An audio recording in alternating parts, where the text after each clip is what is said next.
Shalom, shalom, shalom. Shalom, shalom, shalom. Shalom, shalom, shalom. Yahaba Shem Shah. Barakathum to the Akim. Yahaba Shem Shah. Shamarthun to the Akwafium, to the sisters. Shalom, family.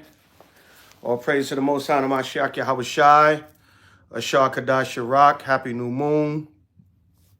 Happy new brew moon. 11th month. All praise to the Most High, Mashiach Yahushai. Shalom, family. Shalom. Tonight is so-called January 28th, 2025. This first month of the year is gone already. Time is not waiting for no man or woman, or no human being, no person, no child, nobody. Shalom, family. Shalom, shalom, shalom. Shalom, Ashar Kadash Shirak. Shalom, happy new brew moon. 11th month. All praises to Yahweh by Shema Mashiach Yahushai. Shalom, family.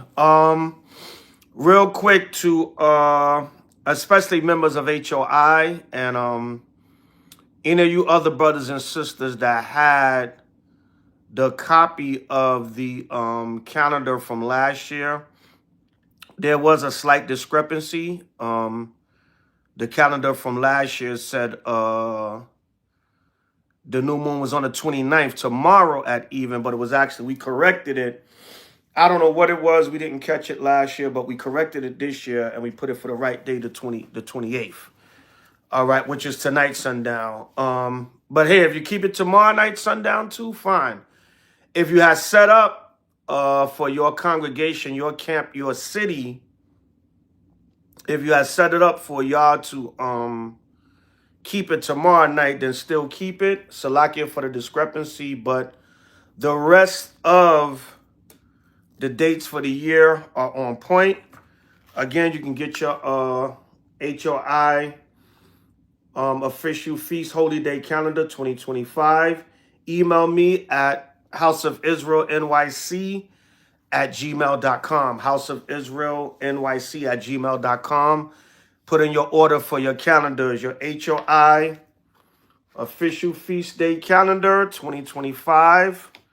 Put in your order today. HOI Feast Day Calendar for 2025 and regular calendar for Esau's calendar year. Shalom, family. So all dates are on point. That's why the calendar took a little time this year also, making sure everything is on point, crossing all of our T's, dotting all of our I's. So, Salakia for that discrepancy, but all the rest of the dates of the year should be on point. Kwame Shala.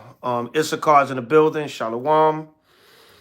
Malakia Hawada. Shalom. Sister Yash. Shalom. Brother Wesley. Shalom. Don Israel. Shalom King. So, Shalom family. So, tonight, Salakia, make sure the likes match the viewers. And like, share, and subscribe. Like, share, and subscribe to the Zabach 12 channel, all right? Like and share so we can get that algorithm going, so we can get that truth out. We need this truth all over the earth. We need every Israelite of the 1/3 that the Most High want to wake up. We need them hearing and getting this truth. So make sure, hit the thumbs up button, y'all. Hit the like button, subscribe, share, like, subscribe, and share. All right, so this truth can get out there, all right? So tonight, Shalom, again, it's the new moon, 11th month, new brew moon, 11th month, according to our Hebrew calendar. Shalom, Shalom, Mike Island in the building, Kwame Shala. So it's the new moon, 11th month, but tonight, Salakia, I want to get into a pre-topic of despising not correction. Why? Why does Israel hate correction so much? So, this kind of like a cliche topic, you know, hell. You might say, well, Elder, that's why we in the condition we in, because we don't like correction, you know. But Salakia. I wanted to get into this topic because of an experience I had last week. All right, I think it was Thursday night, last week Thursday. And sometimes it's the simplest things that we overlook that we have to be mindful of. All right, is the simple things we have to be mindful of. You know, Israel, we know y'all want us to talk about Donald Trump and, you know, everything that's going on in the world, which, yes, that's prophecy, current events. You know, we're going to get down to business with that always. But sometimes y'all just need some good old correction.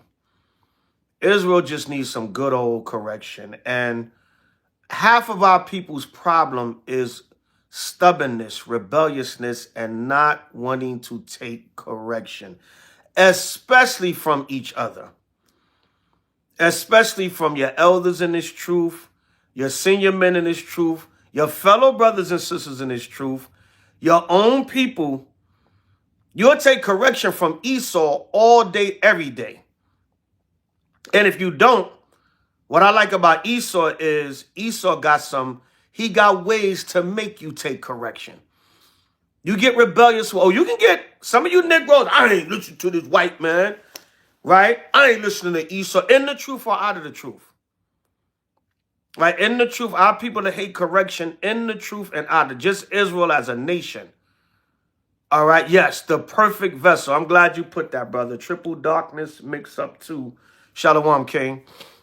Esau, that devil is the perfect vessel. You niggas don't want to listen. That devil know how to make your ass listen. And I love it. I love every minute of it. Because you can get proud and rebellious with your own people. But when Esau tell your ass to do something and you don't listen, he will break you, nigga. Straight up like that. And I'm going to use them swelling words. You niggas get broken when it come, not you niggas, but you know what I mean. Your ass get broken when it come to Esau. Matter of fact, Esau like when you rebel.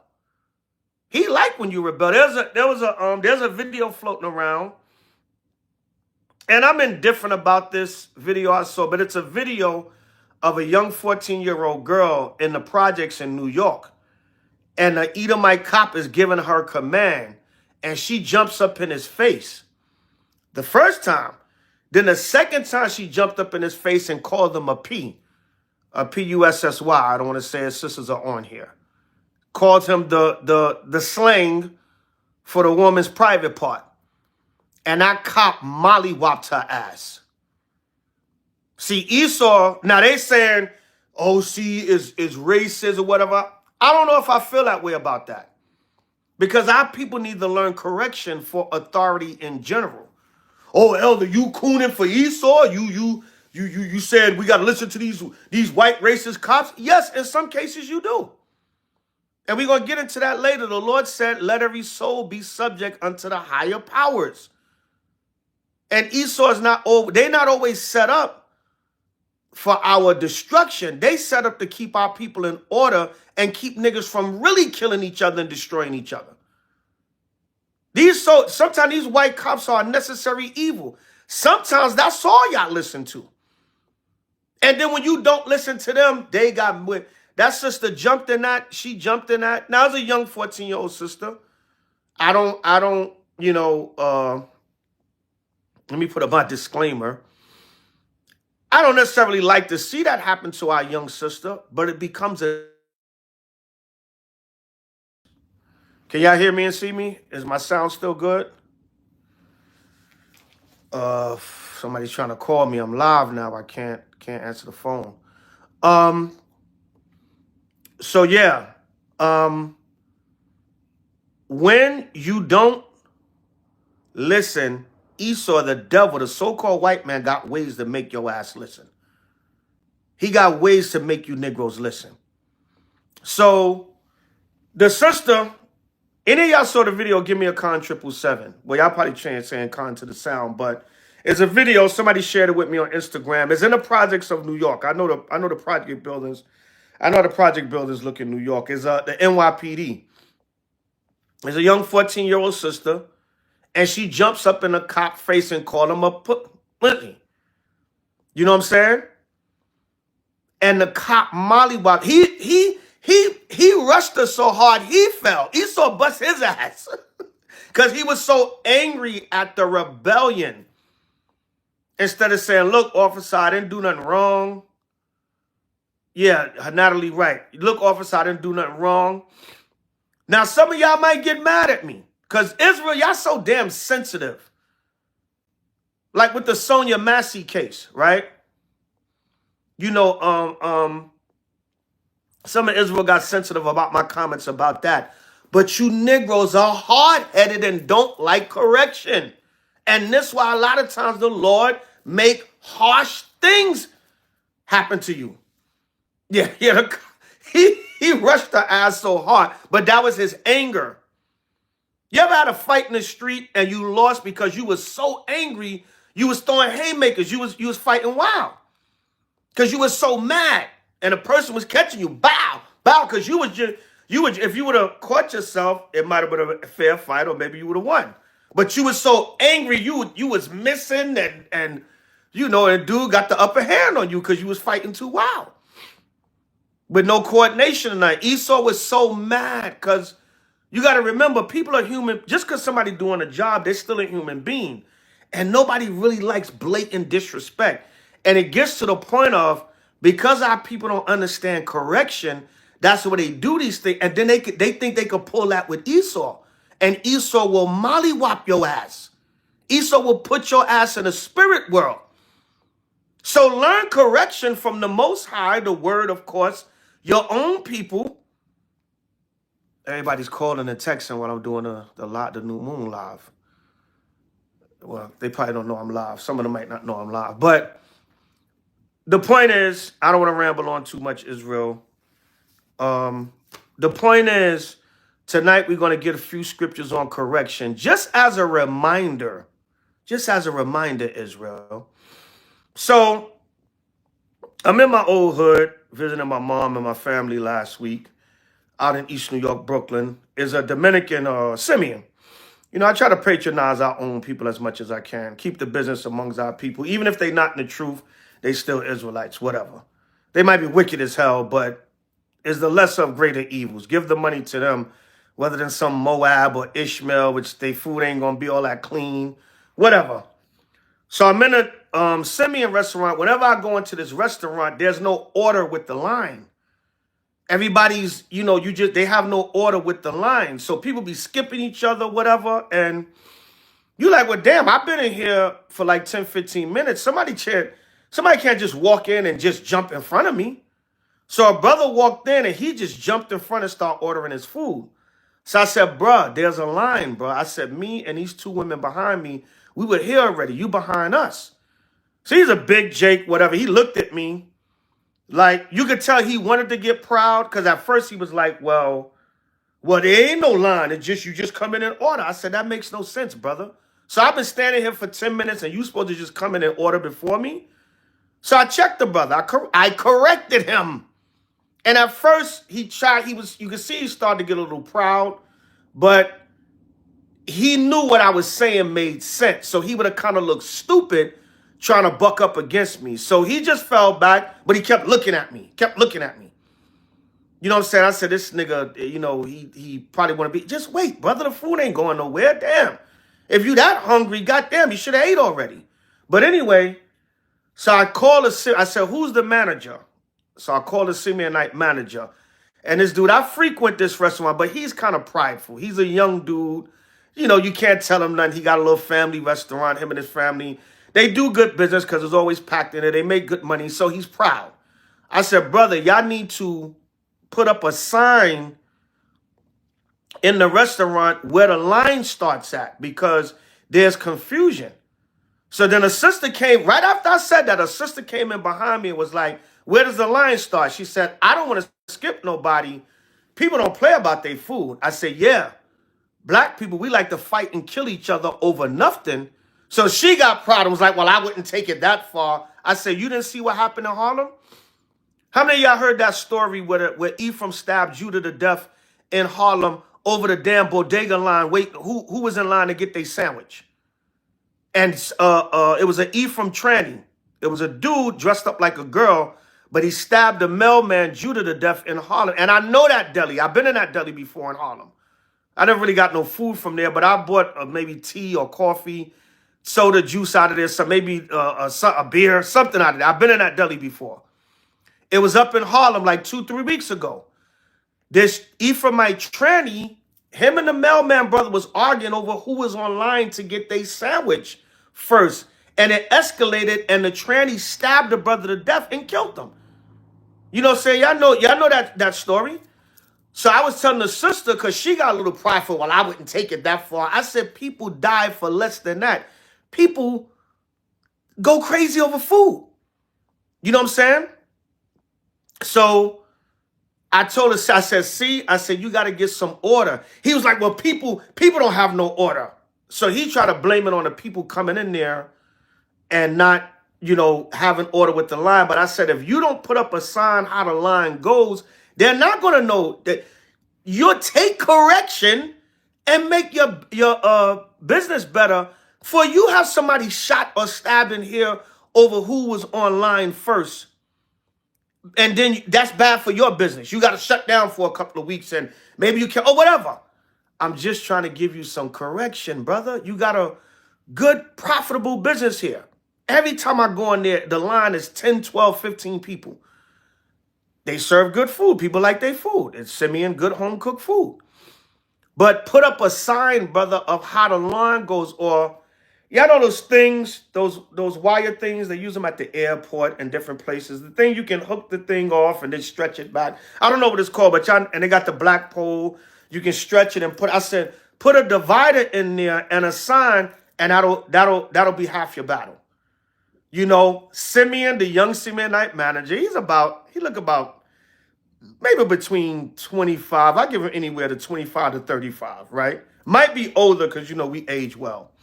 But he was like, yeah, but people don't listen. I said, bro, just put up a sign. So I went by there the other day. What day? Sunday. That happened Thursday. Went by Sunday. I peeked in there. I wasn't getting no food. My family had cooked. I peeked in there, no sign. Everybody just in there. It was about 5 people in there that night. I said, nah, I wasn't getting no food. I looked, they ain't put up no sign, they ain't put up nothing to organize the line. But I say all that to say the Simeonite manager got proud. Instead of him saying, and no disrespect, because the tribal racism still goes on. I'm lighter skinned, but a lot of times the Hispanic tribes, they know I'm Moreno. They know I'm Negro. They know I'm Judah, so-called African American. They could tell. So I'm not going to let this Moreno tell me what I should do with my business. Instead of him saying, you know what, bro, you're right. The people, they be out of order a lot of times, but maybe if we put up a sign or a divider, it will make the line go smoother. Just humble yourself. It'll be better for your business. You don't want somebody to get near an argument or a fight over who was first in line, because that can happen, as I use the example of the situation in Harlem. Everybody understand? Give me a con 777. So that's what that, and just Israel in general. So let me do a little short lesson on correction tonight before we come into the new moon. So let's get into the word. I've been rambling for a while. Oh, the hell, they've been talking. No scripture. Bring out a scripture. I'm setting the pace for the class. All right? So don't get simple. Israel want to gainsay about every little thing. Let's go to Proverbs 15 and 10. Let's get some script in there. I just got a handful. There's a lot of scriptures on correction and rebelliousness, whatever, but we just going to get a few. Proverbs 15 and 10, and it reads thus and so. It says, correction is grievous unto him that forsaketh the way, and he that hateth reproof shall die. See that? What if a big argument break out over the line and it spills over to the staff? Then some of your staff can get hurt. Because people are that damn stupid in this society, especially our people. Esau and the nations also, but a lot of our people, we fight and kill each other over the stupidest damn things. That's the curses. A brother is laying dead now over a damn deli sandwich from the damn Arabs in a store in Harlem, from another Ephraimite brother that think he's a damn woman. See, he's all bugged out. So correction on the littlest level. Our people in the world, they don't want to take correction because they don't know the Most High. And a lot of even Israel and the truth don't like to take correction because they're proud and rebellious, even while they know the scriptures. All right? Yeah, bullets ain't got no name. Ego, like Brother Corey said. Again, Proverbs 15:10. Correction is grievous unto him that forsaketh the way, and he that hateth reproof shall die. Verse 11, hell and destruction are before the Lord. How much more than the hearts of the children of men? Hell and destruction is right before the Lord. Hell means death or the grave. Hell means the grave, and destruction means death. That's right before the Most High. You don't want to take correction. The scriptures say, he that hateth reproof shall die. And that goes for us in the truth also. That's supposed to know better. So correction, man, correction is, and one of the basic meanings of the word correction, you can look it up. It means to make right. One of the basic meanings of the word correction, it means to make something right, to make things right, or to make right. That's all you doing. You making something right. Right? And correction is love. Because I'm telling a Simeonite brother, he's not even in the truth. I don't know this man from a can of paint. I only see him when I support and frequent his establishment. Now, what if I boycott his establishment because of him being proud and disrespectful? And like he didn't out and out disrespect me, but he got prideful, like, whatever you saying is the people that's out of order. No, you establish order in your business. Look, people, the line goes this way. Nobody skip each other. You can do that every half an hour to an hour, and after a while, people will start getting it. Even a word is spread. So when people come in, and if you put up a sign, there's a such thing as reading comprehension.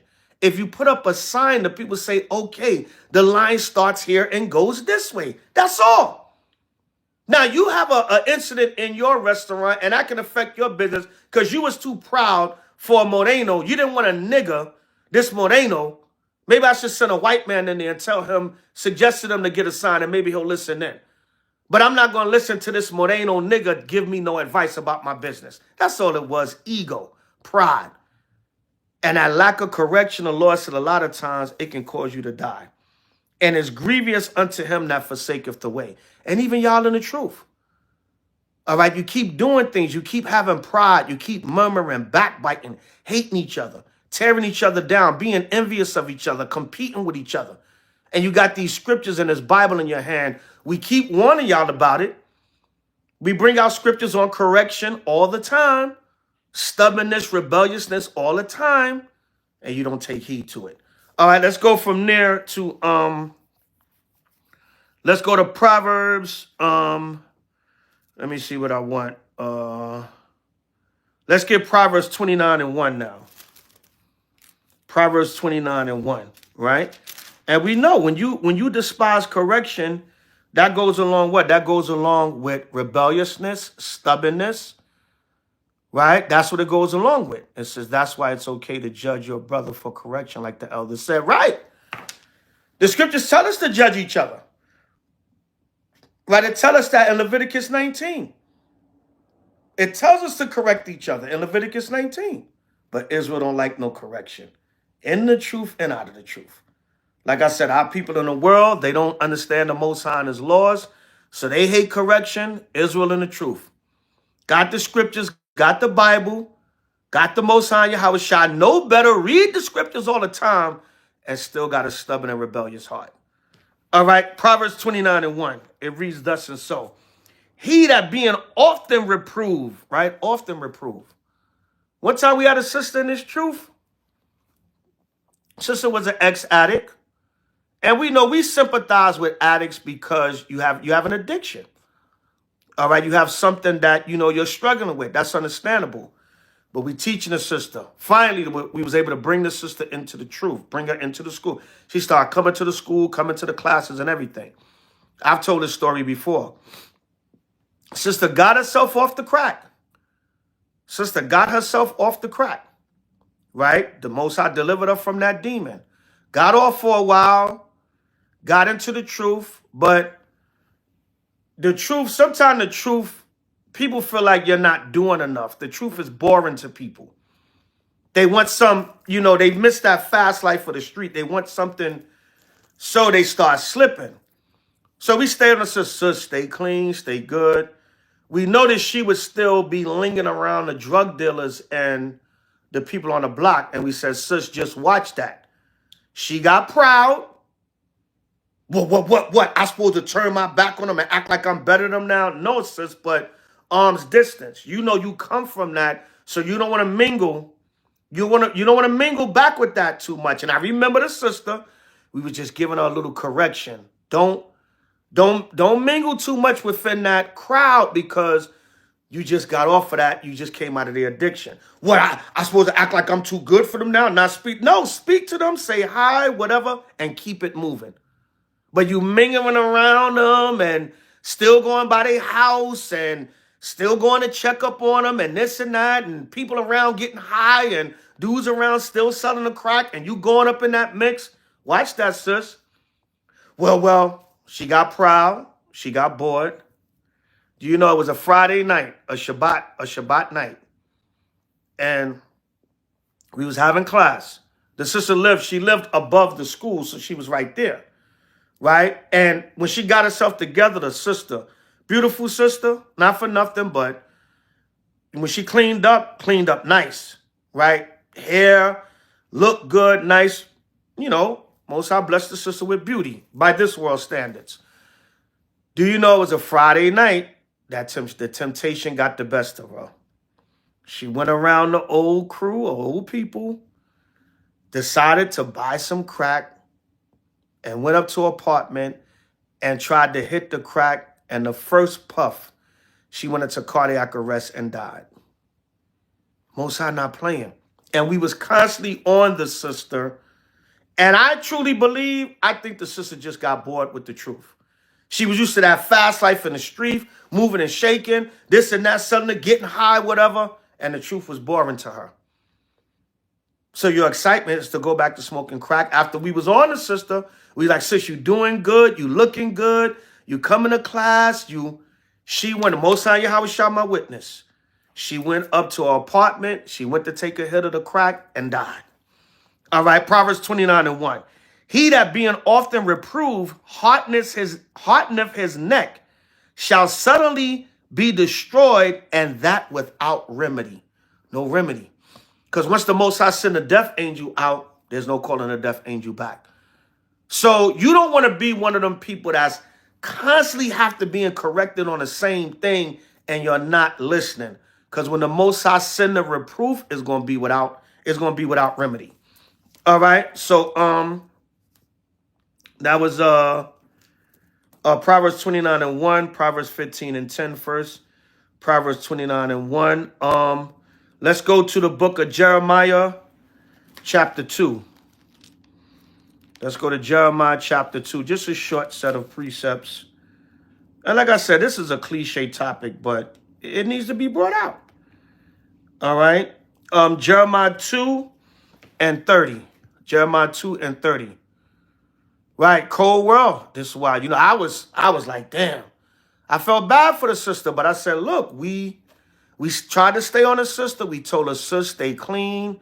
Try to stay away from that. I mean, she could have got drugs anywhere. Don't get me wrong. But being around, still going around. Well, I'm just checking on them. And I'm not going to act like I'm better than them because I don't get high no more. They still my brothers and sisters. But that temptation.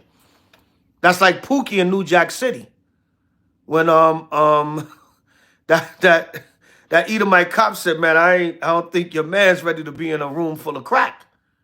And Pookie saw that crack and got tempted and put one in his mouth and then went and smoked.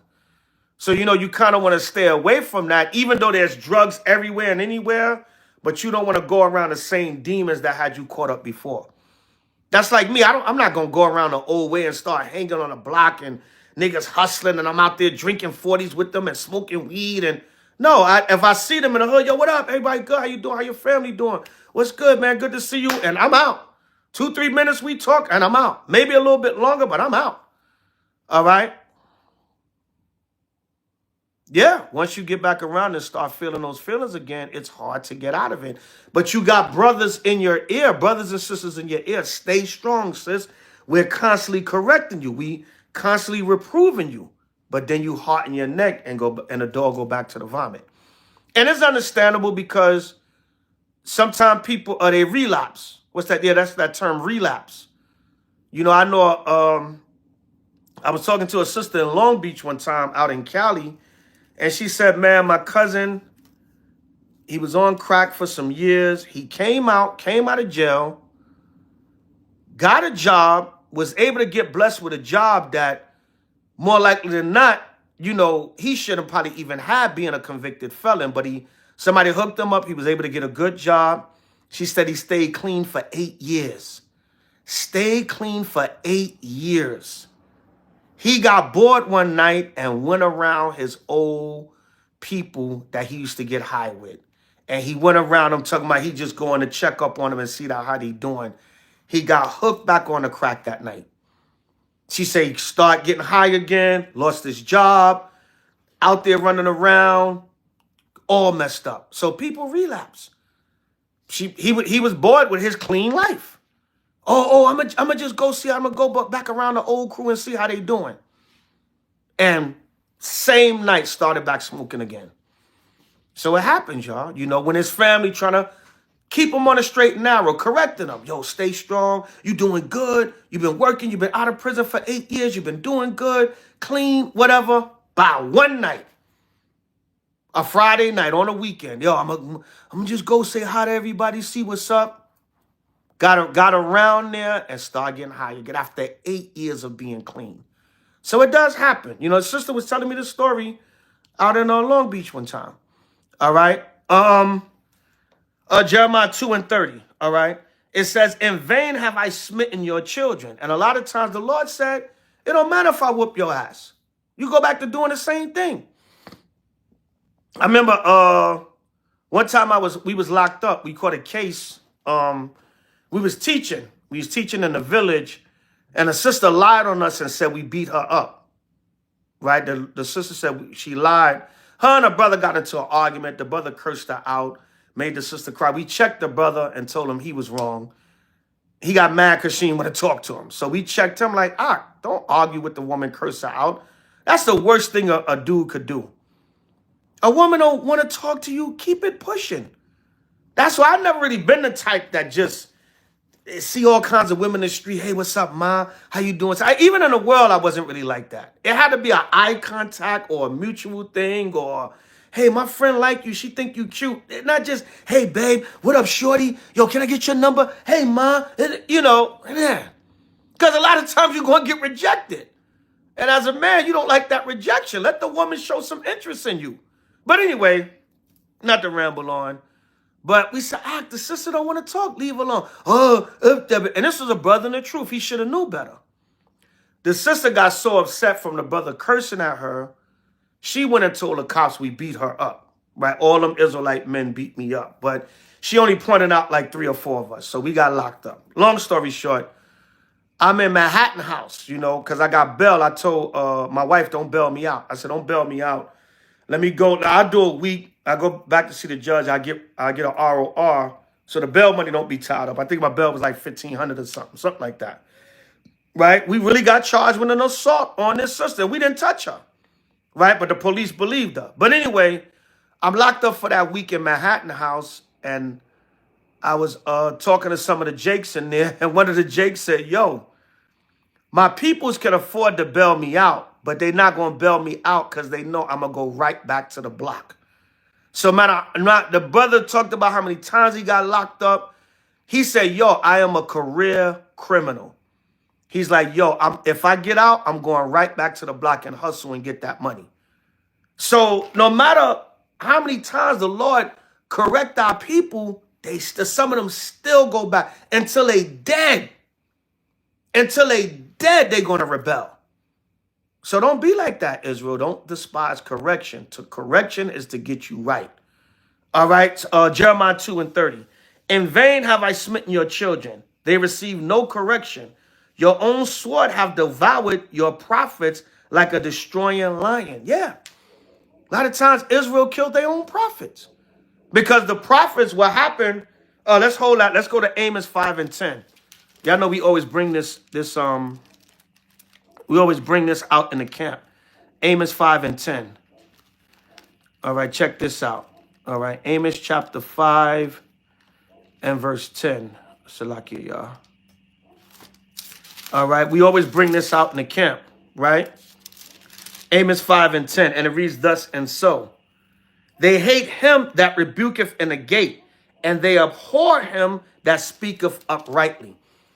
The Most High said through Jeremiah, your sword devoured your own prophets. You know why? Because the people hated correction. They hated correction. So when the prophets was going to them and cutting them, just like the disciples, just like Paul, just like Yahushua, let's get Yahushua. Let's get St. John 7 and 7. Them words is cut them and they don't like correction. So they get mad. So instead of getting themselves together and saying, let's get our mind right, they say, let's kill these men that's telling us the right thing to do. All right, the same thing going to happen in these last days. All right, let's get St. John 7 and 7. It says, the world cannot hate you, but me it hateth, because I testify of it that the works thereof are evil. That's what Yahushua said. Yahushua said, the world cannot hate. He was telling the disciples, and that goes for any of his teachers, prophets, whatever you want to label us in these last days. It said the world can't hate you, but me it hateth, meaning the people don't really know us personally. So they don't have a reason to hate us, but they hate what's coming out of our mouth. They hate the spirit of Yahushua coming through us to rebuke their evil because they hate correction. They don't like correction. So they don't have to hear the correction no more. Kill them. So we don't have to hear it no more because we don't want it. We don't want correction. We don't want nobody telling us what we're doing is wrong. All right. Jeremiah 2 and 31. O generation, see ye the word of the Lord.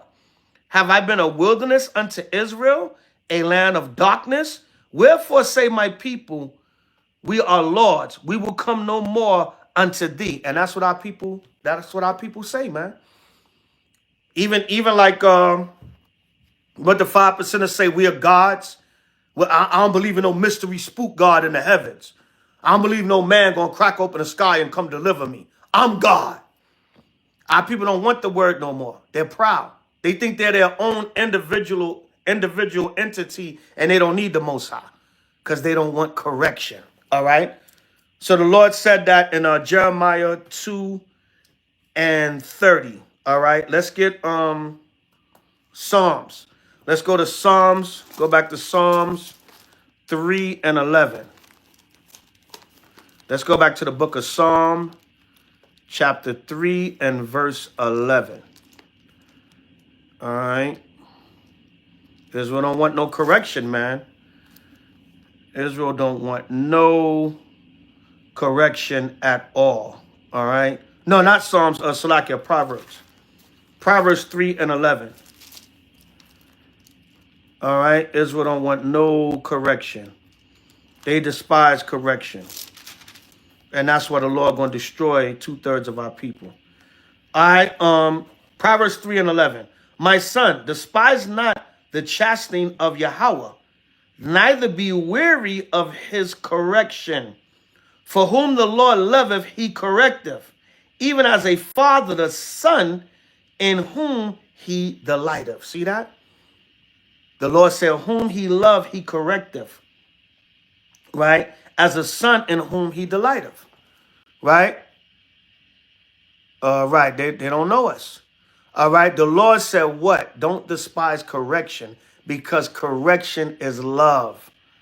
The water to my sister Javera, she posted that in the comments earlier. Correction is love. Correction, one of the meanings is to make right. Somebody's correcting you because they want to make something right. So don't despise that correction. All right? That was Proverbs 3 and 11, 3, 11 and 12. All right? So we just got a few more. Let's go to Proverbs 23 and 13. The correction of children. Children need correction. All right. And we got a generation now where, hell, the parents seem like they scared of the children. No, you want to correct your child now because they'll grow up to be an uncivilized damn demon and the world is going to eat them up. They're going to get shot and killed out here by some other little demonic child. They're going to shoot and kill somebody and go to jail for the rest of their life. Or guess what? Esau going to get a hold of their ass. And we all know if the white man get a hold of your child, it's a wrap. So that's why you correct children so they can grow up and be productive adults in society. All right, Proverbs 23:13. Withhold not correction from the child, for if thou beatest him with the rod, he shall not die. And doesn't necessarily always mean actually beating them. I mean, because in this society, you got to be careful. You got to be real careful with that physical punishment. If you're going to do it, you're going to do it, but be careful with it. I had got to the point where most of my children's upbringing, I didn't have to lay hands on them because my firmness was just through the way I talked and how I disciplined them and punished them. I rarely had to lay hands on my children. And there was other forms of punishment too that was damn near worse than beating their behind. But if you know how to talk and speak to your children, you can make them feel bad enough with words. And I'm not talking about berating them and putting them down and insulting them and being condescending. I'm saying you could talk with firmness, right? You can talk with firmness to where they'll feel even worse than you beating them because you'll show them what they did was wrong. Everybody give me a con 777. So be careful with that physical punishment in this kingdom because they got all these ACS and Division for Children's Services. I don't know what they call them in y'all different. Esau got a damn alphabet for everything. CIA is what it really is. Because it's really just a way to kidnap your damn children. Right? But just be careful with that punishment. But it says, if thou would beatest him with the rod, he shall not die.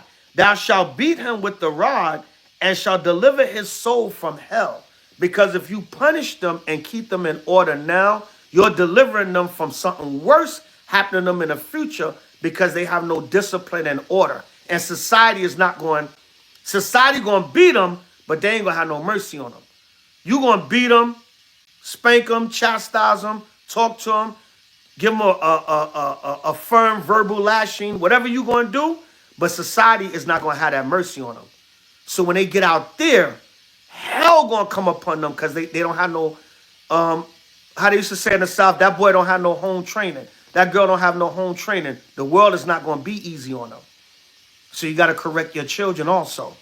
All right, let's go to, we're going to jump right over to Proverbs 22:6. And it says, train up a child in the way he should go, and when he is old, he will not depart from it. Yeah, train that child up and give them that discipline and order from young. And hopefully when they get older, they will not depart from it. All right. So correct your children. There's more scriptures on that too. But just a few here we getting on correction. All right, let's go to the Apocrypha. Go to Sirach 22:6. We just gonna get a few more. About 5 more. And there's tons of other scriptures on correction, of course. We're going to get Sirach. Let's go to Sirach 22:6. Sirach, Ecclesiasticus in the Apocrypha, chapter 22 and verse 6. It says, a tale out of season is as music in mourning. Meaning, it got to be a right time to tell a story or talk about something or, it got to be the right timing. All right. It's like music in mourning. Like somebody say, hey, let's have a moment of silence. Right. And you blast some damn music while everybody having a moment of silence. It's out of season. All right. It says, but stripes and correction of wisdom are never out of time. It's never a wrong time for correction. Now, don't get me wrong. Some of y'all over righteous Hebrews, you want to correct everybody on every little thing. This is talking about righteous correction. That's why it says correction of wisdom. This is talking about right correction. I'm not talking about an over-righteous, super, I do no wrong Hebrew. They want to correct you on how you put your damn onions in a frying pan. Come on. Yeah, brother, that's off because, you know, when you read Deuteronomy, the onions were supposed to go in a pot whole, brother. Come on, Israel, don't be simple. Just want to correct you on every little damn thing. Like they just so perfect and holier than thou. No, this is talking about right correction. Correction to make you better is never out of time. There's always a season for that. All right, that's what it's talking about, right? I'm reading it again. It says, a tale out of season is as music in mourning, but stripes and correction of wisdom are never out of time. Stripes and correction of wisdom is never out of time. It's always time for that. If it's right correction, righteous correction, correction to make you better, there's never a bad time for that. That's what the scripture is saying. All right. So from there, I got a few more. Let's go to Sirach 16. All right. Just a little something I put together to edify Israel. Despise not correction, man. Stop being damn hard-headed. All right. Sirach 16. Yeah. Sirach 16, what's that? 1 through 3. Sirach 16, 1 through 3. Desire not a multitude of unprofitable children, neither delight in ungodly sons. Though they multiply, rejoice not in them, except the fear of the Lord be with them. Yeah. Got a whole bunch of damn rebellious children.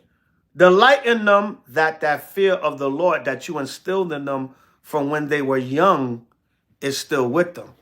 Struggleville, Shalom King. All right, it says, trust not thou in their life, neither respect their multitude. For one that is just is better than 1,000. And better is it to die without children than to have them that are ungodly. Yeah, man. You better off having, you know, you pray your children take correction, man. It's better to not have them than to have a whole bunch of damn ungodly, wicked, out of order children. All right, good precept, King. H.O.I.N.C. Choni in the building. All right. Ecclesiasticus. Well, we in the same chapter. We're gonna jump down to 6. All right. Sirach 16 and 6. It says, in the congregation of the ungodly shall a fire be kindled. In a rebellious nation, wrath is set on fire. See that? In the congregation of the ungodly. All right. In the congregation of the ungodly, Salakia, shall a fire be kindled, and in a rebellious nation, wrath is set on fire. See that? So what is the Most High basically saying? A nation that don't like correction, a congregation that don't like correction, the Most High going to bring judgment upon them. That's what it's talking about. All right. Yeah, it says, and in a rebellious nation, wrath is set on fire. See that? That wrath being set on fire just represents judgment. And some of you going to get nuclear fire when them damn bombs come. Most High might save you for the nukes. You might think you're getting away with it for now. Sentence against an evil work is not executed speedily. Therefore, the heart of the sons of men are fully setting them to do evil. All right? Stop the rebellion. Don't despise correction. Correction is love. Correction is to make you better. Correction is to make things right. All right? Real quick, 1 Samuel 15. Let's precept that. Precept Sirach 16 and 6 with 1 Samuel 15 and 22. 1 Samuel 15, 22, 23. And Samuel said, have the Lord as great delight in burnt offerings and sacrifices as in obeying the voice of the Lord. Just obey the voice of the Lord. All right, happy new moon, Sister Mariah. All right, happy new moon. 11th month. All right, the Lord likes obedience. Just so be obedient. Stop despising correction and be obedient. All right, it says, behold, to obey is better than sacrifice, and to hearken than the fat of rams. For rebellion is as the sin of witchcraft, And stubbornness is as iniquity and idolatry. Because thou hast rejected the word of Yahweh, he have also rejected thee from being king. Right? Because Saul didn't take the correction and didn't take what the Lord told him to wipe out the Amalekites. He was stubborn. So what happened? The Lord rejected him from being king and set up David. All right, so rebellion is the sin of witchcraft. It's like idolatry. It's like worshiping another god. All right, so Sirach 16:6 one more time. In the congregation of the ungodly shall a fire be kindled, and in a rebellious nation wrath is set on fire. Verse 7, Sirach 16:7. He was not pacified toward the old giants who fell away in the strength of their foolishness, like back during the time of the flood. That's talking about back during the time of the flood. Remember in Genesis 6, it says all the earth had corrupted the Most High's way, because everybody had corrupted the Most High's way. Salakia. All right. So basically, what was the Lord telling us? He was telling us that, look, he wasn't pacified back then. He had to bring the flood and bring judgment for their rebellion back then. All right. So the same thing. Don't despise correction, because the Lord brings judgment when you don't want to take correction. All right. It says, verse 8, neither spared he the place where Lot sojourned, but he abhorred them for their pride. And y'all know, read the story in Genesis 19. Salaki, I had to adjust the camera. Read the story in Genesis 19, right? Then they kept trying to tell the Sodomites, right? They kept trying to tell the Sodomites. They said, listen, they said, Lot said, take my 2 daughters. He said, do not so wickedly.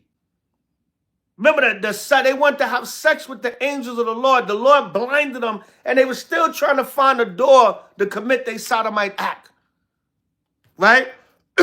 What did they do? They was often being reproved, but they hardened their neck. They was getting continual correction, but they didn't want to listen. That's how desperate they were to be. They wanted to have sex with the Lord's angels. And he said, look, I got 2 daughters that have never known men. Take them.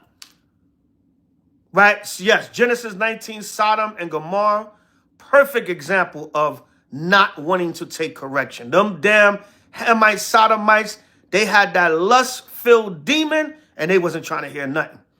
And what did the Lord do? Like he going to do America, he burnt it the hell down. All right, now, reading on, it says, Sirach 16:10. Nor the 600,000 footmen who were gathered together in the hardness of their hearts. All right? When Israel came out of Egypt in the wilderness. Remember, a lot of our people that was rebellious, stubborn, didn't want to take correction with Moses. They got swallowed up by the earth. They got bit by fiery serpents because they didn't want to take correction. They said, who made you the leader, Moses? The Most High did. Oh, you don't want to take correction from a man that looks like you. That's Israel's problem also. Right? You'll take correction from Esau, though.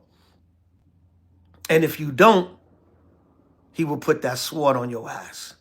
He got ways to make you take that correction. On your job, you don't want to take correction, Esau will fire your ass. He will.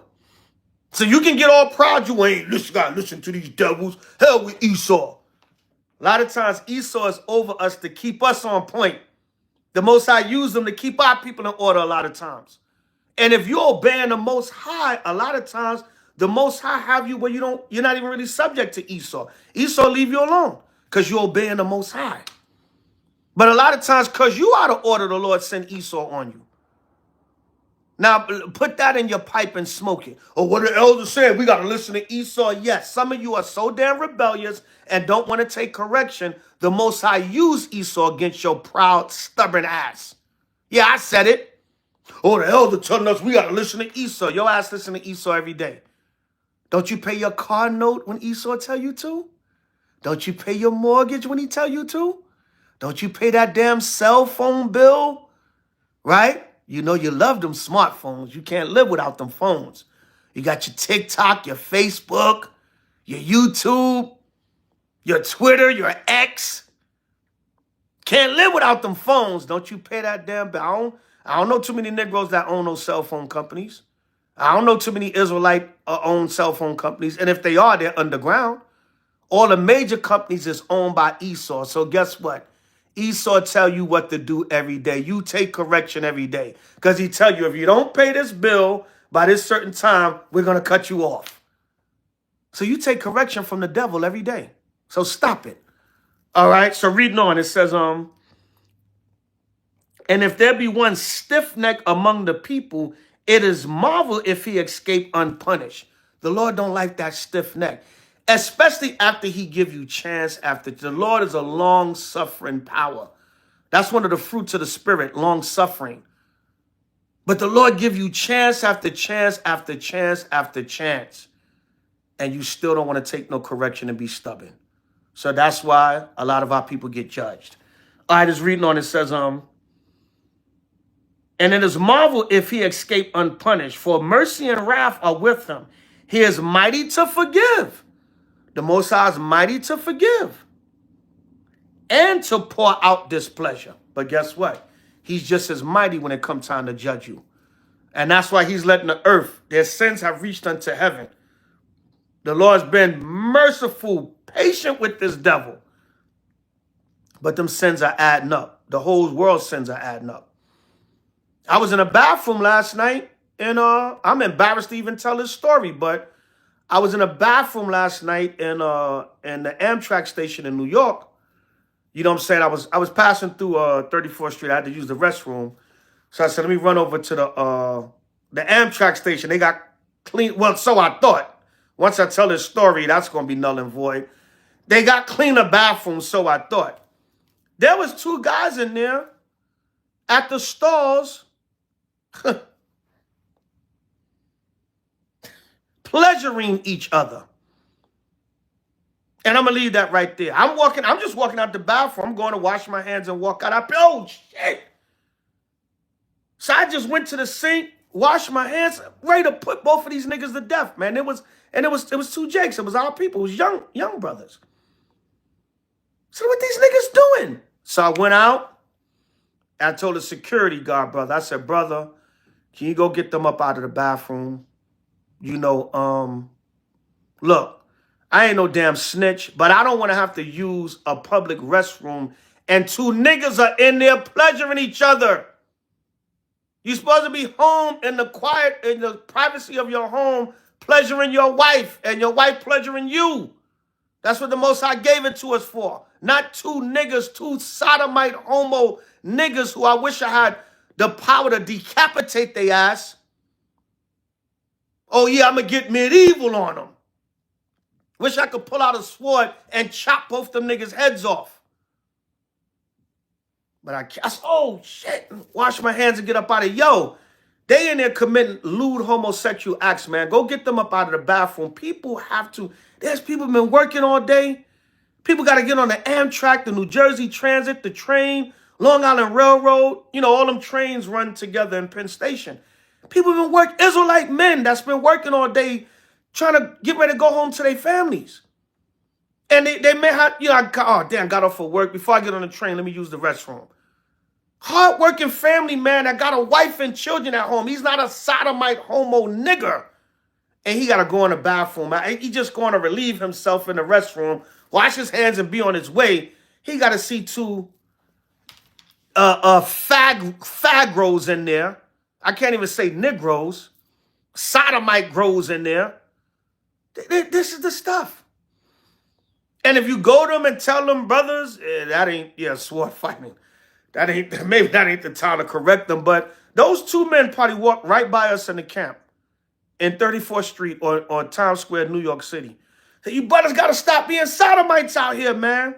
Oh, I live my life how I want. I hate them Israelites. They always judging somebody. No, we're trying to correct you before the Most High have to do it. And he will put you to death. All right, so reading on, it says, as his mercy is great, so is his correction. Verse 12, Sirach 16 and 12. As his mercy is great, so is his correction. Most High is very merciful, but his correction is mighty also. All right, it says, he judgeth a man according to his works. He gonna judge you according to your works. All right. The sinner shall not escape with his spoils, and the patience of the godly shall not be frustrated. All right. That's the precept to that. We don't have to get it. Galatians 6 and 9. The Lord said, let us not be weary in well doing.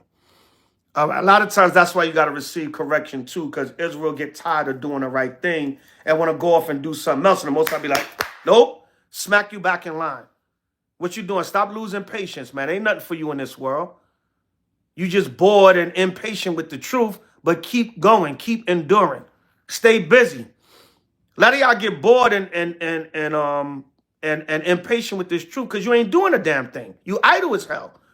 You ain't in camp, class, meetings, feast days, active, coming up with ideas of how you can help the nation, using your talents to help the nation. You ain't doing a damn thing. You idle.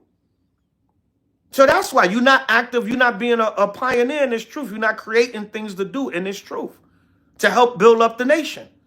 So you idle as hell. You want to go back and put your energy into other things, and it don't work out. The Most High smack you back into submission. And that's a good thing, because that means the Lord love you. That means the Lord love you.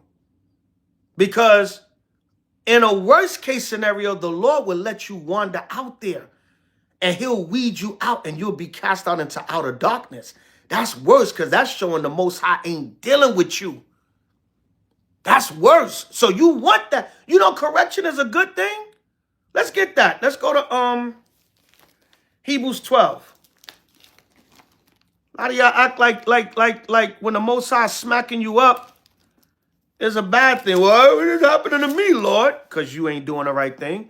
And the Lord's trying to show he loved you to correct you and get you back in line. What if the Lord leave you out there? That means he ain't dealing with you. He don't give a damn. You're a reprobate. You're a castaway. You're a reject. So despise not the chastening of the Lord. Let's get that. Hebrews 12 and 6. For whom... And we're going to start at 5. And have you forgotten the exhortation which speaketh unto you as unto children? Hebrews 12 and 5. My son, despise not thou the chastening of the Lord, nor faint thou when thou art rebuked of him. Correction and chastisement is love. Right?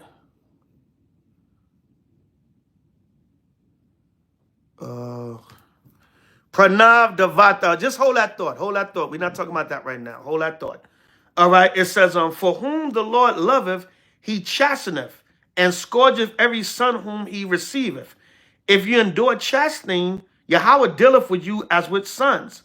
For what son is he whom the Father chasteneth not? See that? Correction, chastening, same thing. That's love. So you need to...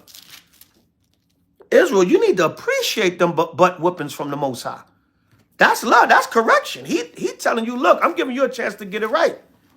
What if I just leave you out there and just leave you for the nukes? I ain't dealing with you. The nukes gonna get you.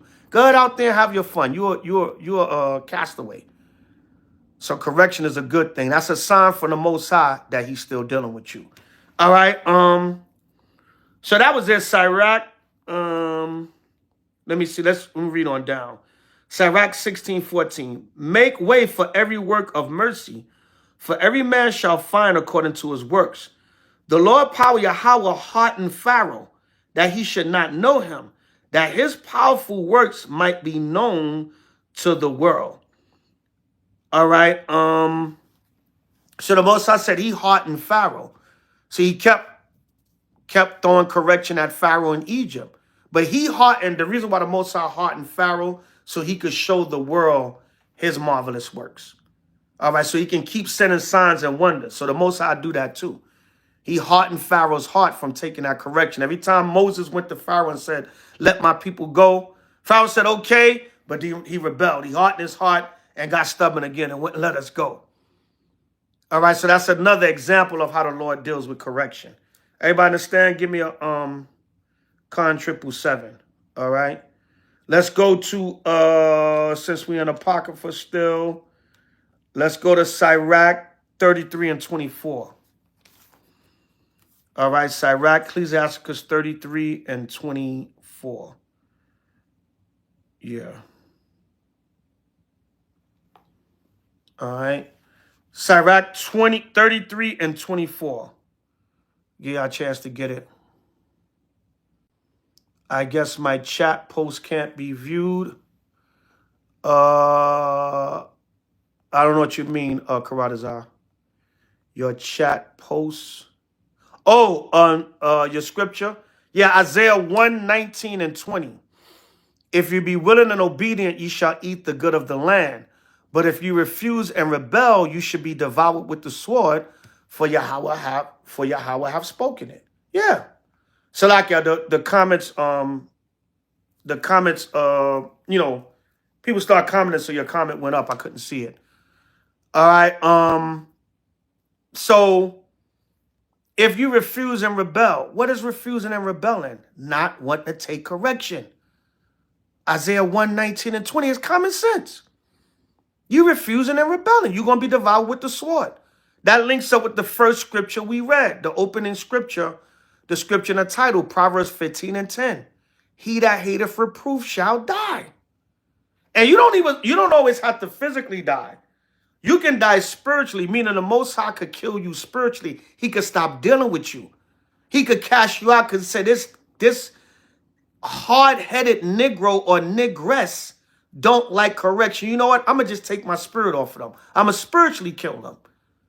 Which could be damn near worse, because then you stay in the flesh and suffer, and the Most High not dealing. He cast you out there to them 7 demons. So understand this, Israel. Stop despising correction, especially from your own people.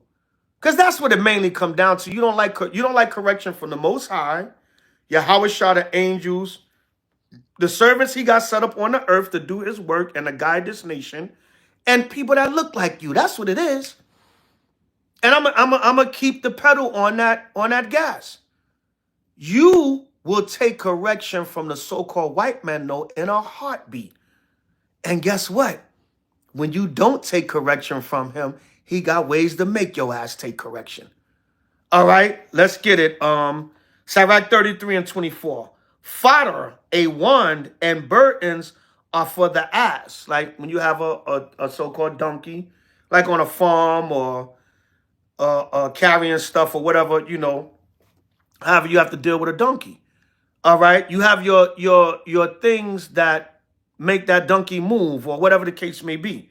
All right, it says, Salakia, fodder, a wand, and burdens are for the ass or the donkey, and bread, correction, and work for a servant.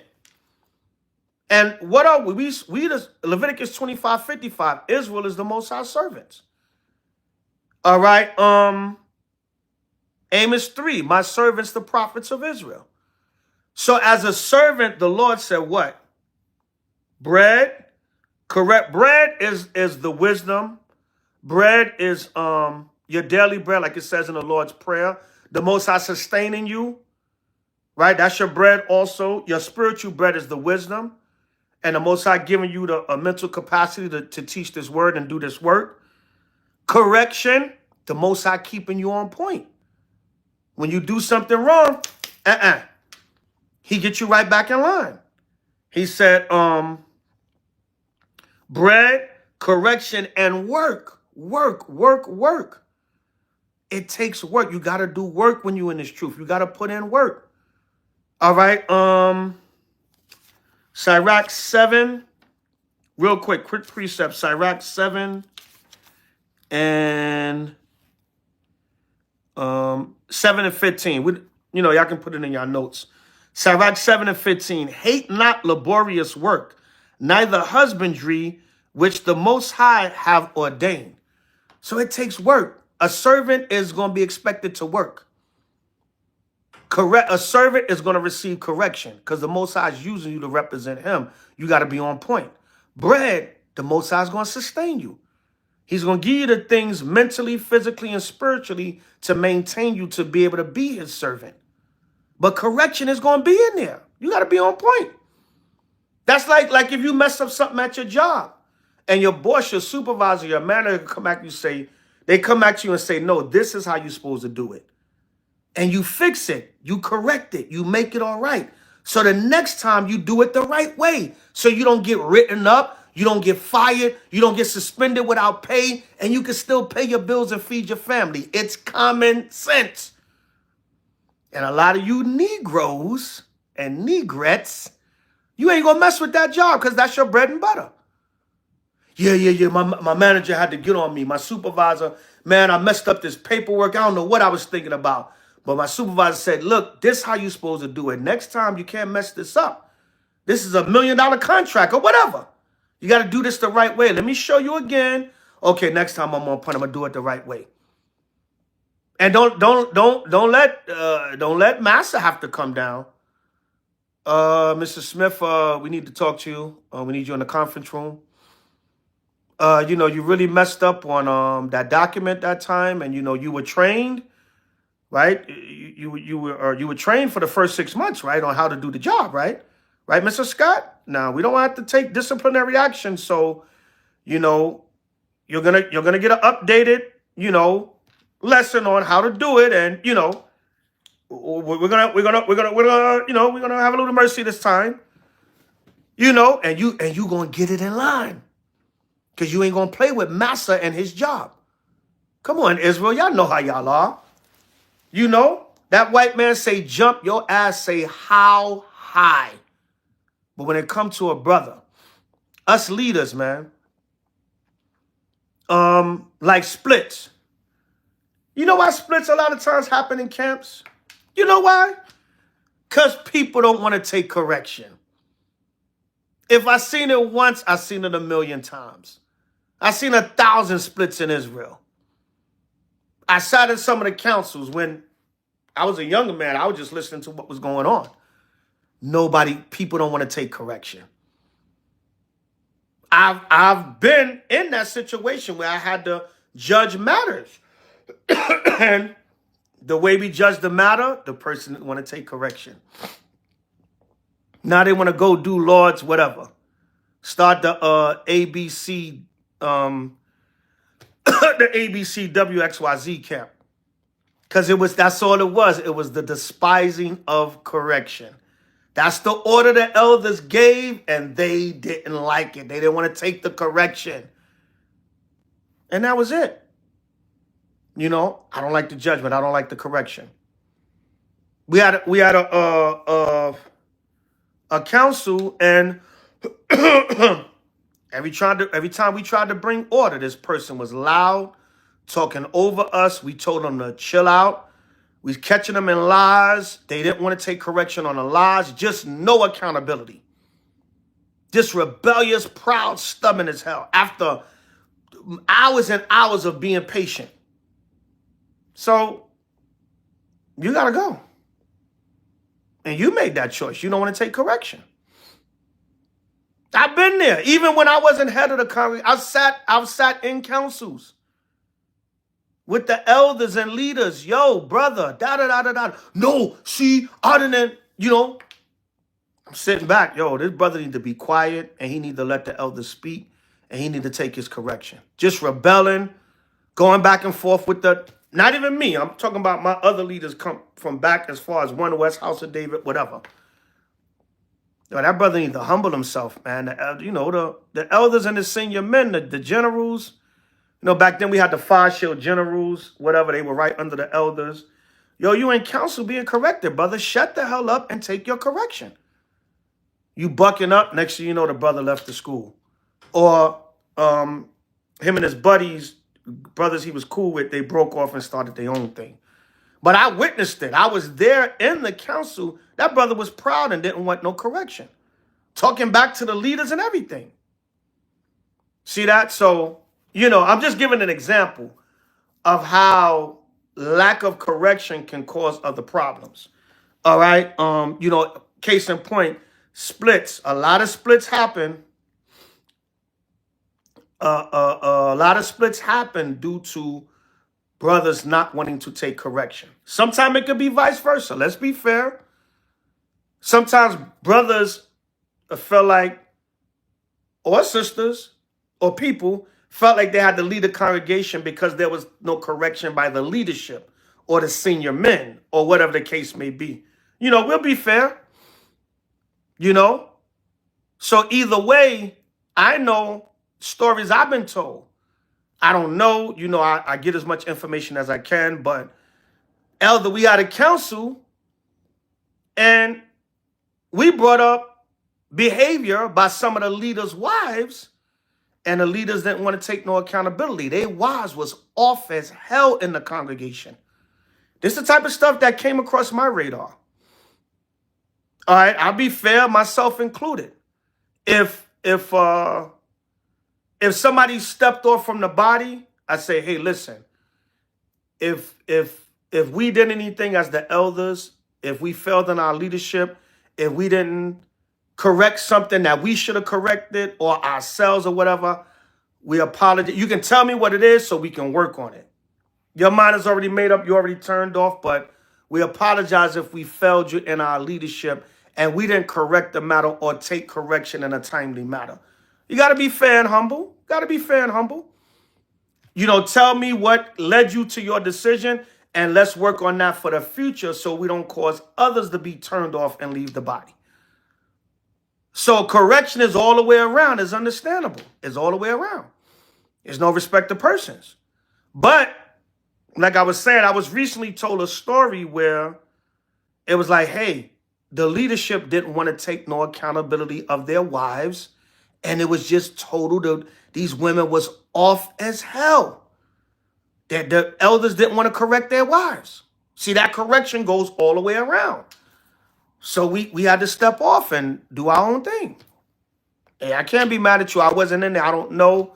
That's what your testimony is. I hope it's correct. Hey, that's what happened. You had to do what you had to do. Yeah, you got elders and leaders and senior men and got their wives running amok in the congregation. Yeah, there you go. Argue you down and then be at work with Esau. Yes, sir, massa. Yes, sir, Lord. I wonder who. No, don't folly. But yeah, you know, so it's a all around. You know, you got to be fair. The ball bounces both ways. All right, it goes down and up. All right, so yeah, you know, I use myself as an example. If I failed you, brother or sister, if I was the determining factor for you departing from the body and not correcting something within myself or the congregation that you felt should have been addressed or corrected, I apologize and take low and let me know what that is so it don't happen again in the future. And another brother or sister don't get turned off and leave the body. It's got to be a two-way street, you know? But a lot of times you niggas don't want to listen to leadership. Nah, no folly. Yeah, but a lot of times Israel just don't want to take no correction. Nigga, you look like me. Nigga, I sit next to you and drink wine with you and laugh with you. You ain't nobody I got to listen to. Yeah, let's be real. And again, familiarity breeds contempt. A lot of times people, they know you, they laugh with you, they cool with you, so they think it's sweet. So when it come time to correct them, they're like, you're my friend, though. Why you telling me I got to do this now? We cool. Familiarity breeds contempt. All right, so this thing goes on many levels, but we got to correct it as a nation. All right, so let's go to from there. That was just verse 24. That's all I wanted. For that one, let's go from there. I think we got two or three more. I think. Let's go to 2 Maccabees 7 and 31. Since we still in the Apocrypha. 2 Maccabees 7 and 31.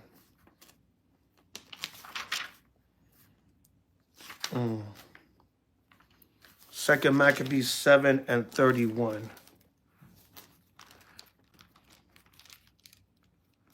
All right.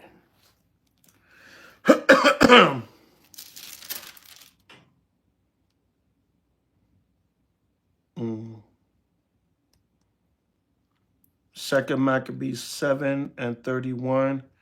And I was looking for something else in Proverbs. Can somebody find in Proverbs and post it the script a whip for a fool's back?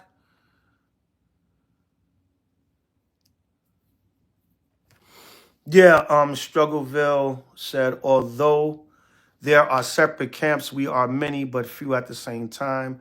We got to learn to stick together in these times. Yeah, true, brother. Faithful are the wounds of a friend, but the kisses of an enemy are deceitful. Khan, Shemaiah. Yeah, man. And that's easier said than done, brother Struggleville. Some of the stuff I see among these camps, yeah, the water Karatazar. Some of the stuff I see amongst these camps, brother. I don't know, Ak. It's 2025. Time is moving at the speed of light. January is already over. And some behavior I still see amongst these camps, brother. I don't know, man. If it don't get better soon, if there's no correction and accountability, the Most High Yahweh Shah gonna correct it. But some of the behavior, even recently, it's pathetic. Some of these are some big, oversized, immature, imbecile, dumbbell niggas, man. It's oh man, you know what I'm saying? It's some of the behavior, man. You know what I'm saying? And this internet was a blessing and a curse. I say it all the time. These niggas will do anything for a clickbait. It's put that big, burly, grown-ass men with big, long beards on, salt and pepper beards. Niggas acting like 10-year-olds. It's, oh my God, it's bad. Most High going to correct these dudes in due season. Yeah, ask Aaron and Miriam. They thought they smelled themselves over the cloud. Yeah.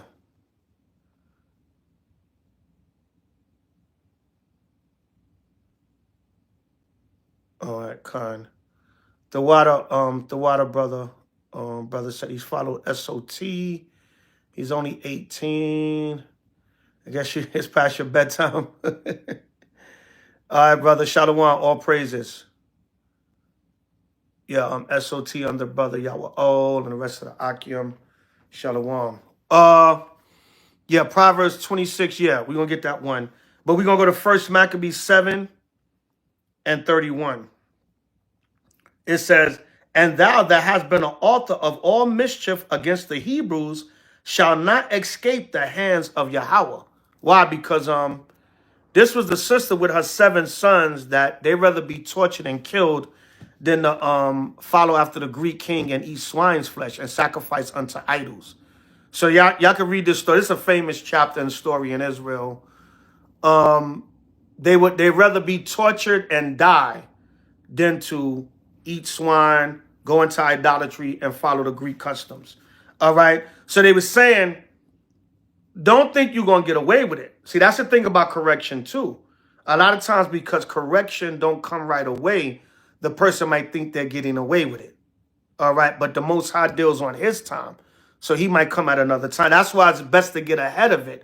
Correct it before the Most High has to correct it. And that's why he gives us mercy and long suffering, because he gives us a chance to get ourselves together.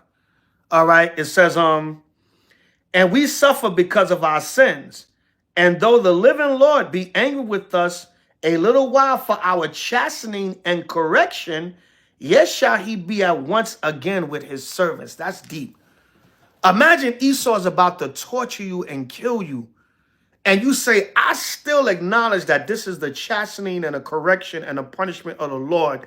We're going through this as a people because we sinned against him and he allowed us to go into captivity under our worst enemies because he's punishing us. That's heavy.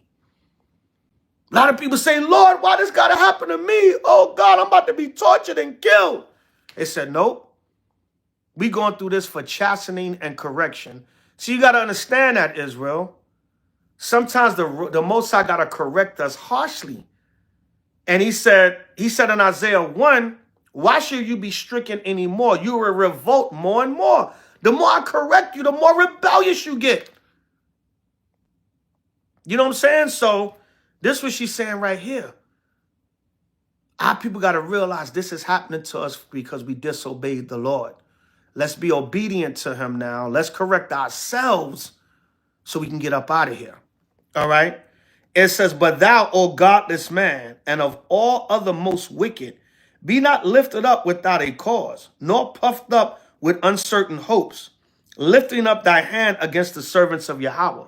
For thou hast not yet escaped the judgment of Almighty power Yahweh, who seeth all things. By Shema Mashiach Yahushua. So you ain't getting away, devil. Even though we being corrected and chastised for our sins, we suffering this because we sinned against our Lord. But you gonna pay. Because Zechariah 1:15, you helped for with the affliction. You gonna pay, devil. Don't think you gonna get away. Don't think the Most High ain't coming to see you with that correction. All right, so our sister with her 7 sons, they understood that we are going through the chastening and a correction of the Lord. You know, that's heavy, all right, for her to, you know, our people to understand that. That's the spirit we got to be in. Even though it's harsh stuff that happened to us, that's why the Black Panthers and other groups, you know, even some of our people, they said, well, if God loved us, why would he do this? Why would he do something so harsh to us like this if he loved us? Because we sinned against him. He got to give us tough love. But why we got to be tortured and go through slavery and our babies got to be fed to alligators? Because we made our power angry. That's how angry we made him. All right? By terrible things in righteousness. One of my scriptures I always like to quote. All right? Proverbs 26:3. The water, Choni. It says, a whip for the horse, a bridle for the ass, and a rod for the fool's back. So you want to be a fool and despise correction? Right? Yeah, being stiff-necked and hard-headed. Let's get that one. Acts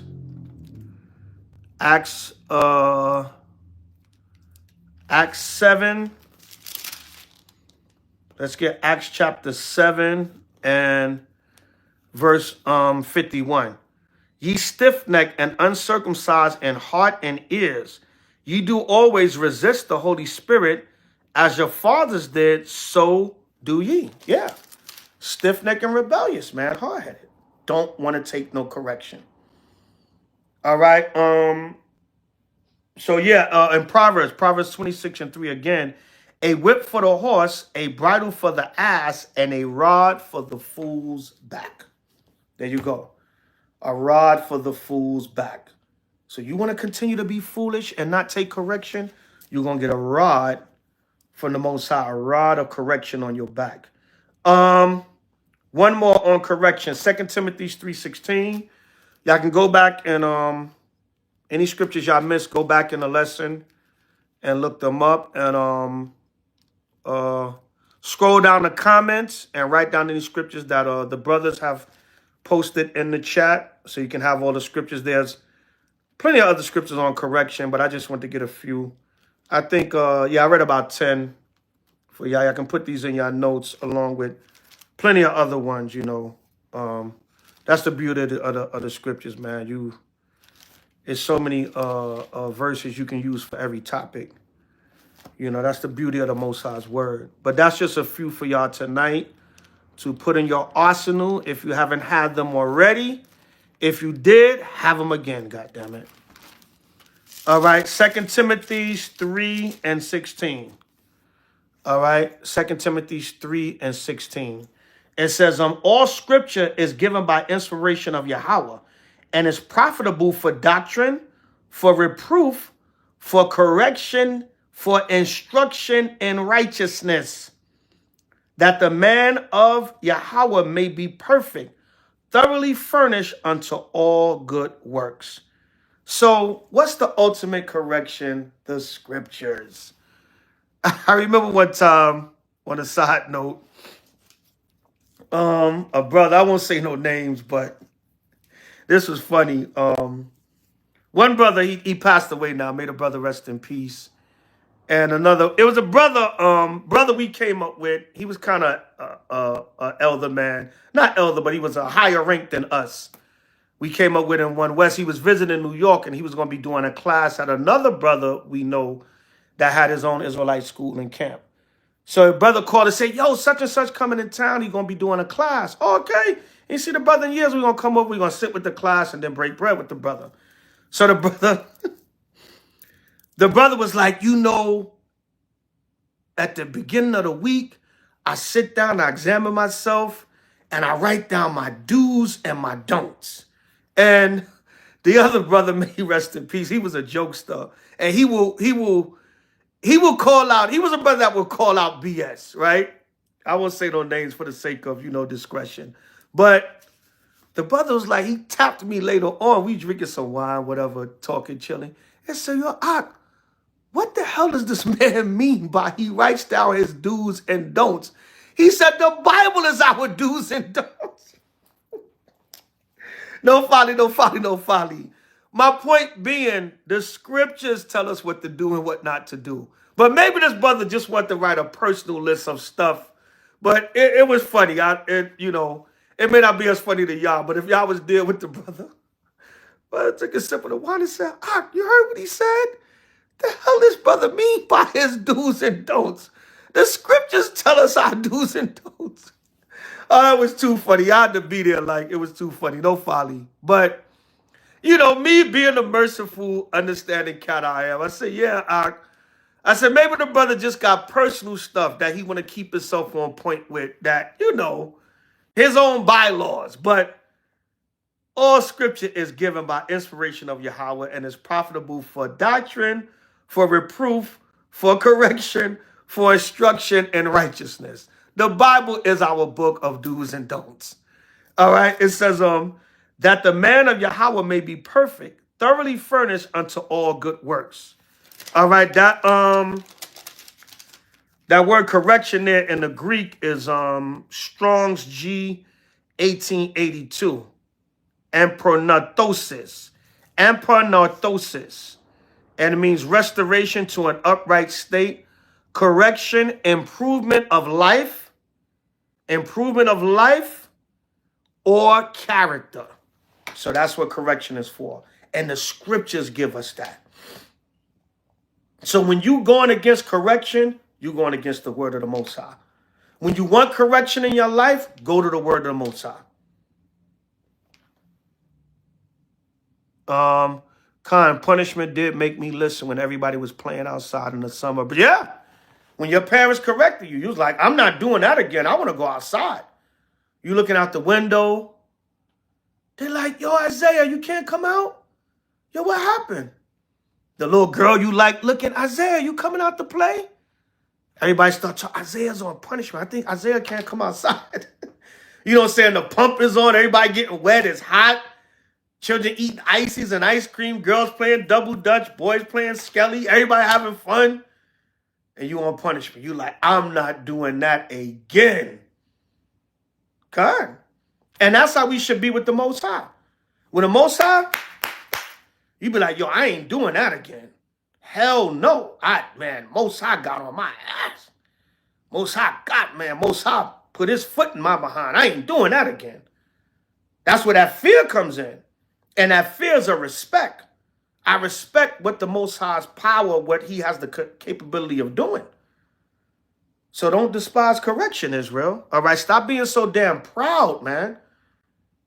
Stop being so damn proud. That's what it is, Israel. You proud because we look the same. I don't care if you light, dark, medium complexion, fair, deep dark chocolate, Hispanic, Northern Kingdom, damn near look white. If you got Israelite blood in you and seed in you, then you from the 12 tribes. And it's a mental thing because we don't like to listen to each other. But let Esau, the other nations, you bow down. And if they don't, they make your ass bow down. That's one thing I love about that devil, boy. That devil will put your ass in order. Right? You should have older sisters I would learn from their whooping. Yeah. You know what I'm saying? Yeah, man. The angry elder. Laugh out loud. I don't get it, King. Babylon Doom 12 tribes. The angry elder. I don't get it. Who's angry? I ain't angry. Right? The sons of thunder in the building. Kwame Shala. Yeah. Right? So, yeah, it comes from the Greek word anaponorthosis. Restoration to an upright state, correction, improvement of life or character. All right? I'm old school, y'all. A lot of times I write stuff down. Even though we got the internet and we can click on this and click on that, I still write stuff down. You know why? Because there's nothing wrong with good old black and white. This technology could be here one day, it cannot be. I still write down notes to this day. You know, we can just click on it on the internet. Yeah, no, I don't do a lot of the fancy editing stuff when I do my videos. You know, I'm not real tech savvy like that. The other H.O.I videos, you see a lot of that on. But I just give you the word and whatever meanings and stuff I write down, and that's that. But I'm still old school with it, so yeah, I still write stuff down, you know, to this day. You know, hard copy, beautiful, well said, Ephraim. Yeah, well said. You know, because this technology is good, but I still be in a habit of, I got tons of damn notebooks. I just write stuff down, write stuff down, write stuff down, write stuff down. Not saying, of course, you can't use the technology, because it's good when you show up on a screen in a blue letter and you put it up on the screen and read it across. That's excellent. Use this world, but don't abuse it. For the fashion of it passeth away. Use the technology while it's here. But I'm old school. I still like to put it in black and white. Hard copy, like Ephraim said. Yeah. Yeah. Even when I'm running my business, I still write stuff down. This brother ordered this. This sister ordered that. You know, I still write it down. Good old black and white. Pen and paper. Old school style. But, you know, you can still have like a computer file or notes in your phone. That's all good, too, as a backup. Any questions or comments on the lesson tonight? Any questions or comments on the lesson tonight? All right. Yeah, ain't no telling when Esau going to turn the internet off. Y'all see how they just took TikTok off? Y'all see that? When you had back in 2011 when they had what was called the Arab Spring, all them Arab Muslim countries was uprising. They shut off the internet in Egypt. I think in Cairo, or I think all of Egypt. Or I think they had a curfew on the internet. I think you can only use the internet a certain time of the day, or they shut it down. I forgot. That was back in 2011 when they had that what was called the Arab Spring.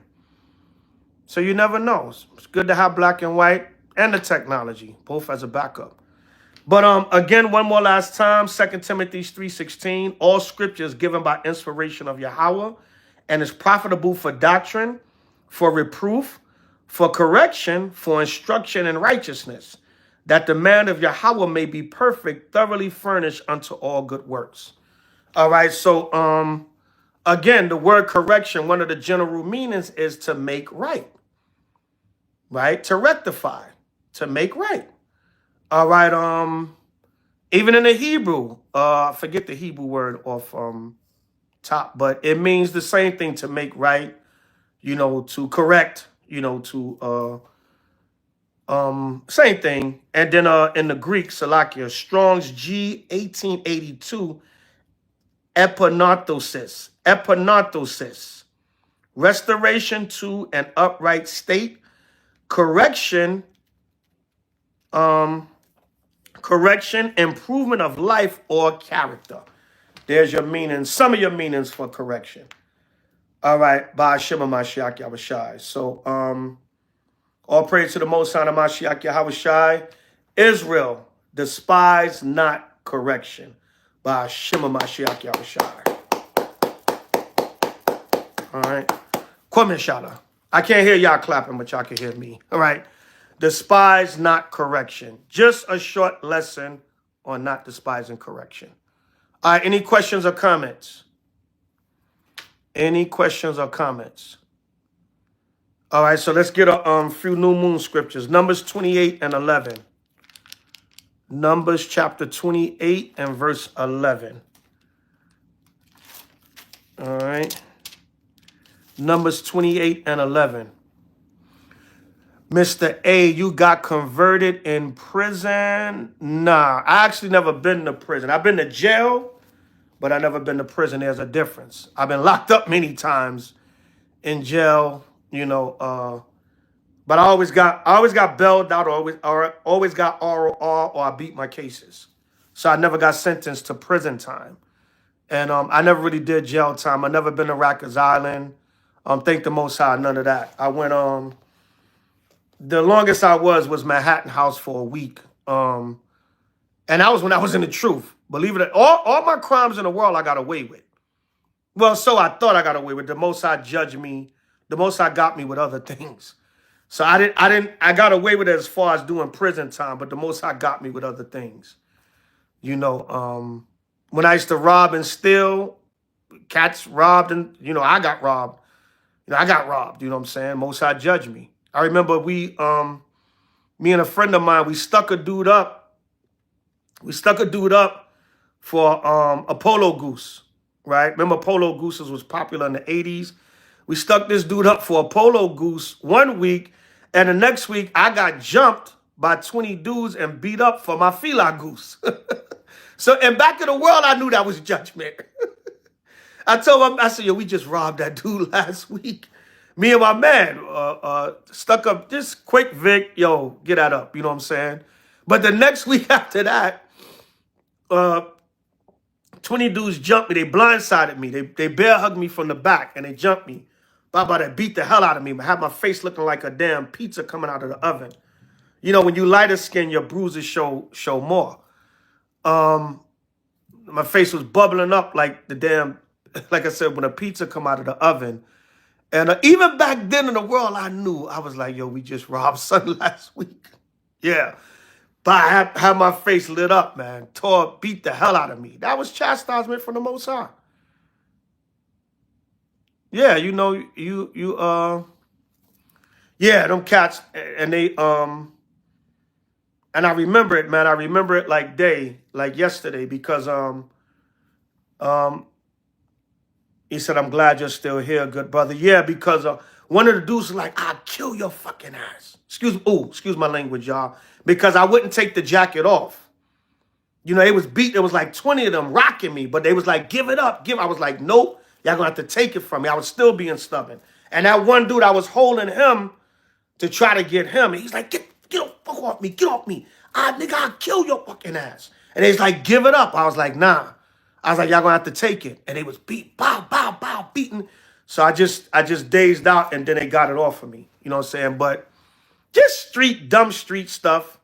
But I say all that to say, I knew that was the judgment of the Most High, because we stuck the guy for the polo jacket. We didn't go to jail. We didn't get locked up or nothing.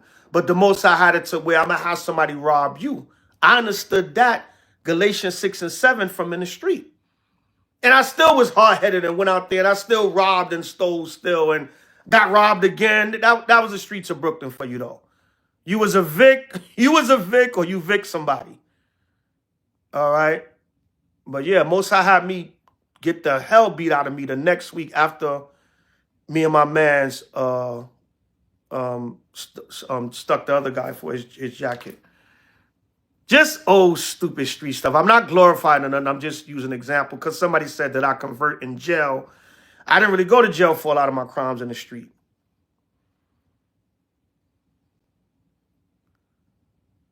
Okay, I'm from GOCC congregation. Yeah, all praises, brother. All praises, yeah. I've been teaching for some years, man. A lot of people I taught, and they ended up in other camps, but they still show me love and respect to today. All praises.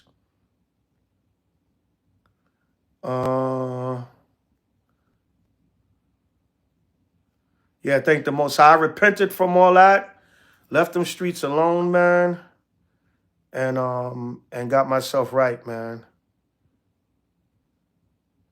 You know, yeah, thank the Most High. But the Most High, he had mercy. He was trying to correct me many times.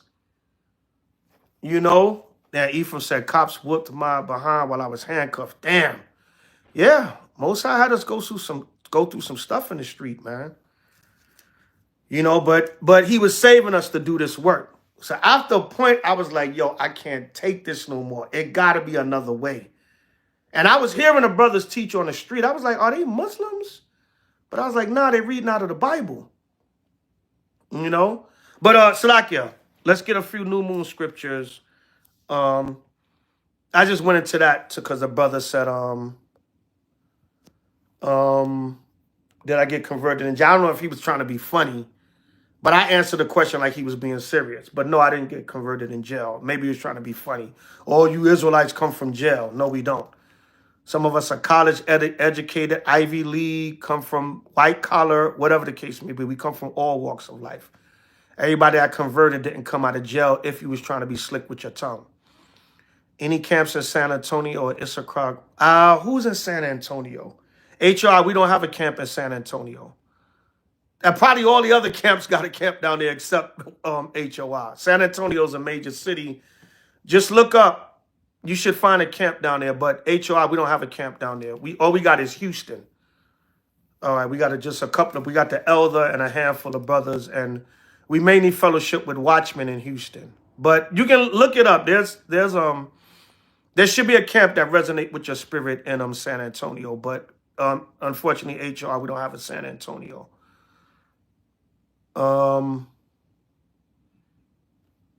If you I mean, you know, we don't solicit, but if you would like to start an HOI in San Antonio, email me at houseofisraelnyc@gmail.com. But please be sincere. Just be sincere. We don't have time to waste, and people say they want to do this and that. They want to get down to business, do this work. Just be sincere, brother. All right? But if your spirit move you to join another camp in San Antonio, it's all good too. We don't trip on that. All right, but if you want to start an HOI down there, let me know. All right, Numbers 28 and 11. Conjavera. All right, Numbers 28 and 11. And in the beginnings of your months, ye shall offer a burnt offering unto Yahweh, 2 young bullocks and 1 ram, 7 lambs of the first year without spot. So the new moon is the beginning of our month. MG, you said, like I said, I will never be ready. You got to be ready. You got to be ready, willing, and able. Come on now. All right, but anyway, the Most High said, and in the beginning of your month. So the new moon is the beginning of our month. We at HOI, we follow the dark moon. We feel like something is at the beginning when it's just starting. That's how we understand it. So the dark moon is the beginning of the moon cycle. A day or two from now, you'll start seeing the first slither. That means the moon is developing. It's going into what's called Officer Darak, Shalom Ashar Kadash Iraq, or Ashar Kadash. It's going to the developing or the waxing gibbous, what's called the waxing gibbous. So a week from now, you'll see a half a moon. About 13, 14 days from now, you'll see a full moon. Then 3 weeks from now, you will see another half moon. And then 4 weeks from now, 29 and a half, 30 days, you'll see another dark moon, which would be the new moon. That's what we follow at HOI. If you say we off, the new moon is the first slither. It's the half moon. It's the full moon. We just have a different understanding. May Yahweh Shah have mercy on all of us to keep the proper new moon when he returns. All right. This is Psalms 136. We're just going to get a few. Y'all know the new moon scriptures. If y'all don't, y'all should be looking them up and study. All you got to do is Google moon, blue letter moon, look up the different scriptures. It's so much technology now is not hard to study. Psalms 136, verse 7. To him that made great lights, for his mercy endureth forever. The sun to rule by day, for his mercy endureth forever. The moon and stars to rule by night, for his mercy endureth forever. So what is the Most High letting us know? He made the sun, the moon, and the stars by night because his mercy endureth forever. to give us light by the day, which is the sun, and light at night, which is the moon. All right, all praises. And he has the moon go through different phases. The moon goes through different phases to give us the calculation of time. Because from the moon is how we determine our feast days. All right, so let's go from there to Second Ezra's. Let's go to Second Ezra's chapter 1 and 31. All right. Yeah, we don't have to get that one, but put that in your arsenal too. Sirach 43, 6-8. All right. Sirach 46, Ecclesiasticus 43, 6-10. I mean 6-8 also. For the well, a lot of times we read to 10. All right, Second Ezra 1:31. When you offer unto me, I will turn my face from you. Your solemn feast days, your new moons, and your circumcisions I have forsaken. So the Most High was rebuking Israel and telling them, being that you're in sin, I turn my back on you when you're keeping your feast days because I don't acknowledge them because you're in sin. All right, let's get one more in Second Ezra 6 and 45, I believe it is. Yeah, Second Ezra 6 and 45.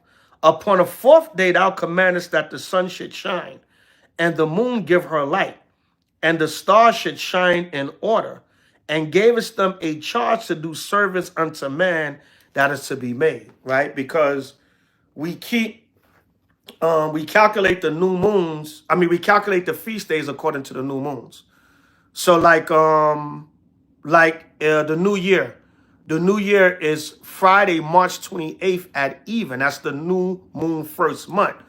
So 14 days at even from that would be the Passover, which would be April 11th at Friday, April 11th. Exactly 2 weeks at even going into the 15th day because the day starts at sundown. So you calculate your feast day. That's a simple way to look at it. You calculate your feast days from the new moons. All right. So let's go from there to let's go to Amos. I believe it is. No, Hosea, my bad. Let's go to Hosea 2 and 11. All right. So these are some scriptures showing us that we have to keep the new moon in the right spirit. We have to keep the new moon in the right spirit. If we're not keeping it in the right spirit, the Lord is forsaking us. He's not dealing with us. All right, Hosea 2 and 11. I will also cause all her mirth to cease, her feast days, her new moons, and her Sabbaths, and all her solemn feasts. Now you can go in Apocrypha in Tobit, the 2nd chapter.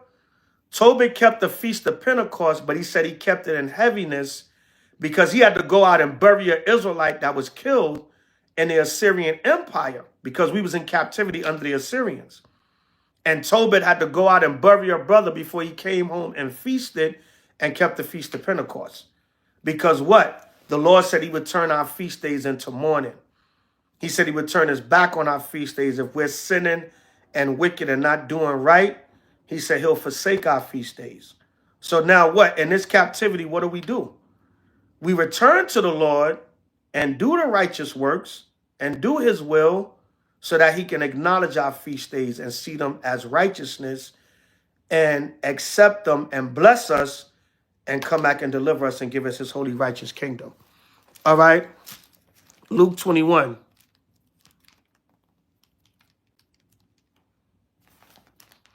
Luke 21:25.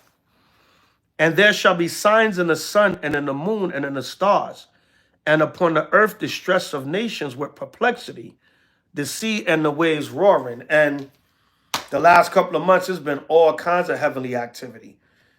You know, whether it be drones, chariots, orbs, AI technology, Project Bluebeam, holograms, government mystery aircraft. It's just been a lot of activities in the heavens, signs in the sun, moon, and stars. And upon the earth, distress of nations with perplexity. Hell, right here in America, look at the fires in California. I done seen about 20 to 30 conspiracy theories with the fires in California. Everybody and their mama got a theory, conspiracy theory, how them fires started. Either way, the Most High burnt Hollywood, LA down. And people was in fear. A lot of the top actors and everything lost their homes.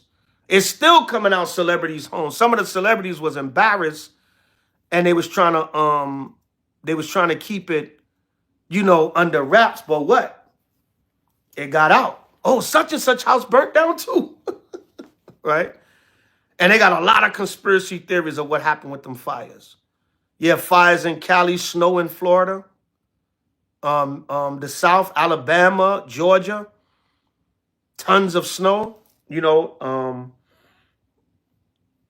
Yeah, we got blood moons this year. A lot of signs in the heavens. All right, so that's what the Most High is doing, and he's bringing judgment on the earth. Men's hearts failing them for fear and for looking after those things which are coming on the earth. For the powers of heaven shall be shaken. A lot of people scared because Trump is in office. People are shook, man, and rightfully so. I think, this week they locked up 1,200 or 1,500 illegal immigrants. They not playing. ICE is out here putting the freeze on. They not playing, man. They don't care about some Levite yelling and screaming F Donald Trump. Your ass going back to Haiti, boy. Not to mock our Levite brother, but it is what it is. Now Trump is saying, that American citizens that have too many crimes, you've been locked up like 10 times or more, especially for violent crimes. Now Trump is thinking about making agreements with other countries to kick those people out of the country and have them serve their time in other countries, because Trump is saying they're a menace to society. And you know who he's targeting with that? All these violent criminals. That Trump is not playing. That devil is not playing. He said, if you got too many crimes here, you a menace to society.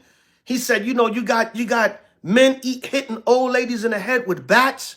You got guys killing children and women. Yeah, Trump coming for you. Yeah, that DIE is going out the window. Well, that diversity, equity, and inclusion, a lot of that stuff didn't really help our people anyway. When you really look at that stuff, a lot of that was for like these LGBT organizations and all that. That was a lot of that. Yeah, Trump said, your ass getting out of here. You're going to serve jail time in China. Which is good to a degree, man. These career criminals, a lot of these guys, they just become menaces to society, man. Setting people on fire. Pushing people on the train tracks. Yeah. So, it's about to get interesting with this dude, Trump. People are just in fear just because he came in office. Right? Yeah, they better hop it, not Russia. You go to Russia, boy. Listen, and black man, you niggas are only tough amongst your own people. Trump will send your ass to a damn dark prison in Russia. All you wannabe tough street niggas wouldn't last a second. You're only tough with each other. You go in LA County, yo, homie, where you from? You gonna have to give me that fade. You're gonna get locked up in a prison somewhere where some damn Russian giant is gonna bite your nose off, nigga. Since you so tough with your own people. Go sit your ass down somewhere. Right? Shalom, daughter. These niggas kill me, man. I hate that spirit. But I had to repent from it myself. So it can't be too harsh. Right? Hopefully our brothers wake up and come out of that self-hatred. Yeah, they're going to look like the prison. Man, listen, man. I talked to a Russian military guy back in 2003. We met this Russian military guy on 34th. We was at camp on 34th Street. It was a cold night in the winter. And we still went out. We was like, yo, it's cold, but we're going to go out. And the Most High had us. We met this Russian dude. This dude was about 6'7", 300, 350 solid. I'm not talking about fat and out of shape. Solid, tall, and solid. He told us about Russian intelligence. He told us about the military. He told us about the mercs. He told us about his personal training. He told us about the nuclear programs that they got. This devil was dropping. This Russian dude was dropping so much on us. You niggas are not ready. You big shag from Compton. I put that work in. Esau will bite a hole in your neck, nigga. Kill me with that. You so tough amongst your own people. Trump gonna you gonna say you're a gangbanging career criminal nigga terrorizing your own people. Trump don't really care about that, but that's the language he gonna use. We sending your ass to a dark prison in Russia, boy. Since you big shag from the block, I put that work in. Neighborhood. We gonna see how tough you are then, Negro. All right, Trump got something for your ass. Right? It says, and then shall they see the Son of Man coming in a cloud with power and great glory. And when these things begin to come to pass, then look up and lift up your heads, for your redemption draweth nigh. Right? All this got to happen. So Yahweh Shah, all this got to happen to fulfill prophecy. And Yahweh Shah returned with the angels and the chariots to deliver Israel and destroy Esau's kingdom. All right. Colossians 2, the classics closing out. Colossians 2, closing out. Colossians 2. Let no man therefore judge you in meat or in drink, or in respect of an holy day, or of the new moon, or of the Sabbath days. Going back to correction, right? Going back to correction, what we was bringing out earlier. There's the over-righteous correction. Somebody always want to correct you on something because they think they holier than thou. Everything you do is wrong. No, we're supposed to do it like this in the spirit, brother. No, the Most High is looking at our effort. You're supposed to have the zeal. It said Jake won't be telling Trump and his garrisons. Yeah. You know what I'm saying? You ain't telling dead homies. Nigga, shut the hell up. You know what I'm saying? You ain't telling Trump that on the dead homies, on gang. Nigga, shut your ass up. He gonna put your ass in a prison in China somewhere, and them damn Chinese gonna wrap your ass up like damn ramen noodles. Stop it, on gang, son. Dead homies. Get your dumb, goofy ass out of here, man. It makes my skin crawl, these wannabe gangster niggas, man. You gonna beat up some dudes in the back of a no jumper studio and make the dude strip and put it on camera. You niggas are homos now? What do you get out of making a grown man strip and putting it on camera? These niggas are disgusting. Trump gonna have a field day with their ass. On gang. Dead homies, done. Yeah, that was sad, man. Whatever. All right, you got beef in the street, whatever. You see your ops, whatever the case may be, on site. I bet George Zimmerman is not on site, you homo-ass lightweight niggas. Because that's homo stuff, man. What grown man, what do you get? Even if you rock a dude, what are you making him strip for? What, you want to see his ass? That's homo. Even if you got beef in the street, your op, whatever the case may be, on site, he gonna try to hurt me, so I gotta get him first, whatever. You do what you gotta do, defend yourself, and kill. What you gotta make a man strip for? You a faggot? Trump gonna have you niggas for breakfast, and I can't wait. All right? Which are a shadow of things to come, but the body is of Yahweh Shai. So, like I was saying, you judge, Israel sometime. A lot of the super righteous Hebrews, like during the Passover, they'll say How you going to have the Passover in a public place? That place is unclean. Well, do you have a venue large enough? A clean venue that's large enough to hold 200, 300, 500, 1,000 people? Most of you Hebrews don't. So you have to get a public place. Of course, the people, if it's a decent, they're going to clean the place before you come in there. You come in there a little bit before sundown or whenever you can. You burn some frank and myrrh and you pray over the place. And you have your Passover. That's the best you can do in this captivity. Now, if you own a place to host your own Passover, fine. But you trying to correct so much and be so stringent with the law. Well, where's your place? Where's your Hebrew-owned venue where no uncleannesses is in there? People coming in and out from the public, you don't know what kind of uncleannesses they got on them. So we are rehearsing a righteous acts. It's a shadow of things to come, but the bodies of Yahweh. That goes along the lines of correction. A lot of you Negroes in this truth, you want to be hyper-righteous man or woman. Everything you do is the right way. That's why splits happen again also. Because you're doing the best you can. Somebody in the congregation looking, man, the elders ain't doing that right. Look how the elder doing that. Look, instead of saying, well, I'm going to be part of the body and I'm going to help to make it better if the elders will allow me. Go ahead, do your thing, brother. Do your thing, sister. What do you need us to help you with? We don't have all the ideas. We can't do everything. But a lot of times they say, I'm going to split off because I can do it better.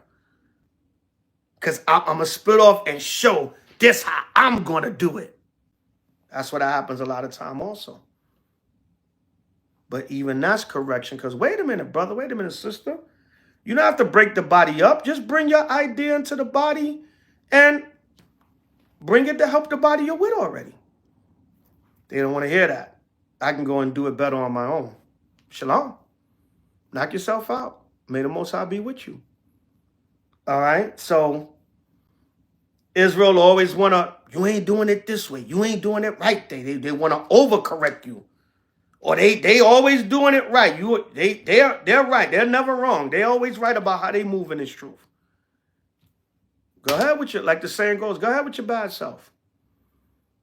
All right. So it goes on levels, Israel. But everything is a shadow to come, but the body, the perfection is going to be done in Yahweh Shai. By Shema Mashiach Yahweh Shai. So that's it for the new moon scriptures. All praise to Yahweh by Shema Mashiach Yahweh Shai. Ashar Kadash Shirak, or Ashar Kadash.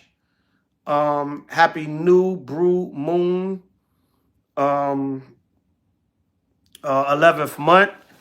All praise to the Most High Mashiach Yahweh Shai. And Israel, despise not correction. Proverbs 15 and 10. Kwam Yashala by Shema Mashiach Yahweh Shai. All right. So, hope y'all got something out of this lesson tonight. If y'all learned one thing, I've done my job. All praise to the Most High Mashiach Yahweh Shai. We've done our job. The water to the brothers that put precepts in the comments. If y'all learned one thing tonight, we've done our job. If you learned something you knew already, damn it, you learned it again. All right. And again and again. Most High got to repeat itself to Israel because Israel is hard-headed. And as long as we hear Israel, I'm gonna give y'all these cliche lessons. I'm gonna give y'all these basics. I'm gonna give y'all that how to get yourself together and keep yourself on point. You're gonna always get that from the elder because a lot of times that gets lost in translation in this nation. Everybody get caught up on debates and pissing contests and who got more knowledge and, you know, this and that. And it's about how you deal with each other as a nation. How do you humble yourself and serve the Most High as a good, obedient servant willing to take correction? All right, by Shema Mashiach Yahweh Shai. So any questions or comments? Any questions or comments? Don't forget, once again, 2025 calendar is available. All right, 2025 calendar is available. It's been available. Salaki, I've been meaning to give y'all a little commercial. There's just some images there. That's February. That's January. with the destruction over New York City, the Statue of Liberty, the chariots. That's February, showing paying homage to some true black history. Songs of Solomon, I Am Black and Beautiful. Let me skip. There's July 2025, Ephraim with the Rhino. All right, that's July. All right. Some of the months are a mystery. You got to wait till you get the calendar to see it. All right, there's October. All right, October, the chariots over the Feast of Tabernacles tents. All right, so order your 2025 Holy Day Feast Day, H.O.I. Holy Day Feast Day calendar for 2025. They're 20% off, being that, you know, the month of January kind of passed already. So we be fair, we give y'all a discount. Even though you're still going to have the month of January on there, but they're 20% off. You can order them by going to houseofisraelnyc@gmail.com.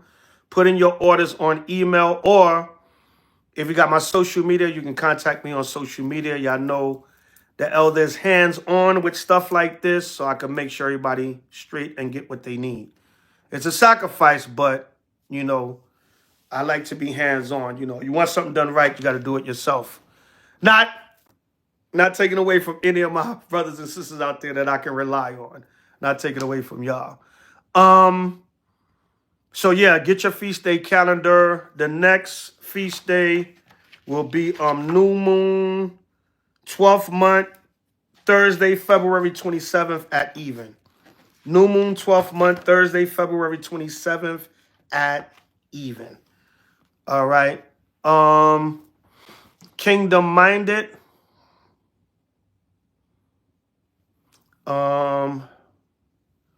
Kingdom-minded 1 foot. Why is Satan attacks when you try serve the Lord? He attacks hard. I guess you meant harder. The answer to your question is within your question, brother. Can anybody help him? The answer to his question is within his question. He said, why is Satan attacks you when you try to serve the Lord? He attacks you harder. All right. I'm not trying to mock or ridicule the brother, but who can help the brother out? The answer to his question is within his question. Let me see who's thinking. Yeah, we know that, Ephraim, but give him a verbal answer. Within his question is his answer. Because you're trying to serve the Lord, brother. Of course, Satan gonna come harder because he wants to stop you from doing the right thing. Right? That's why. If you're in a race, if you're racing and you're about to get to the finish line, aren't you going to try to go as hard as you can? Your opponent is going to try to go as hard as they can because they want to win the race. They get into the finish line. So Satan comes at you harder because he know you're trying to do the right thing. If you're already wicked, he like, okay, I got you already. But he see that you're trying to serve the Most High. Everybody putting the scripture up. That's the spirit. Sirach, Ecclesiasticus 2:1. My son, if you come to serve the Most High, prepare yourself for temptation. Satan don't want to lose you. He got you when you out there being wicked, but when you come to serve the Most High, he don't got you no more. Yeah, Ephraim, beautiful. Excellent answers, y'all. 1 Peter 5:8. Be sober, be vigilant, because your adversary, the devil, as a roaring lion, walketh about seeking whom he may devour. Satan don't want the people that's wicked already. He got them. He want the people that's trying to be righteous. What should you do? You should serve the Lord harder. That's what you should do.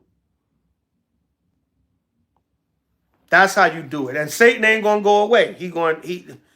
I'm over 30 years in this truth. He still try to come at me.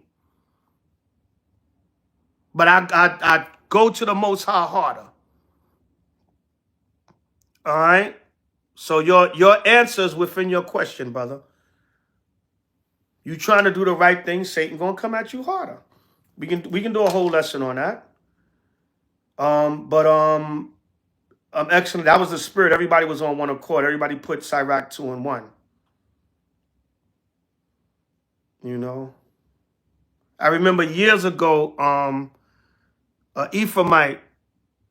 I was at a store and an Ephraimite was just talking. He was just talking out loud, and he said, "I never forget this. This was like, shucks. This was like when I first came in the truth. This was like almost 30 years ago." And he's like, "You cannot fight Satan without God. You need God to fight Satan. You cannot fight Satan without God." Right? And I was like, that's heavy what the brother's saying. John 18:31. Why did the Jews say it's not lawful for us to put any man to death? John 18:31. Salakia.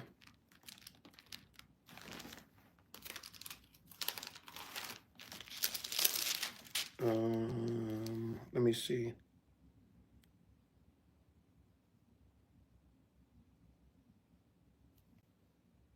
Because the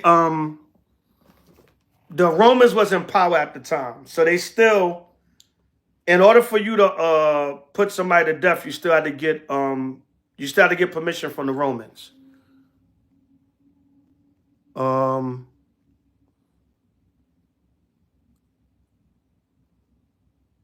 I've been losing weight. You ain't seen my belly, brother. I got to work on this belly. I need to do my crunches and sit-ups more. I'm still around the same weight, believe it or not. Certain colors or clothing I wear might make me look different. But I went to the doctor recently. I'm still around the same weight. Is it possibility to get all the curses off me? To a degree, but some of the curses are going to be here till Yahweh shall come back. That's just part of our punishment. But you work on yourself. Work on yourself. The scriptures say, "Be ye perfect as your Father in heaven." So you work on yourself. Get as much curses off you as you can. But some of the curses overall as a nation, they going like the curse of being ruled over by Esau. That's not going to end till Yahweh shall come. All right.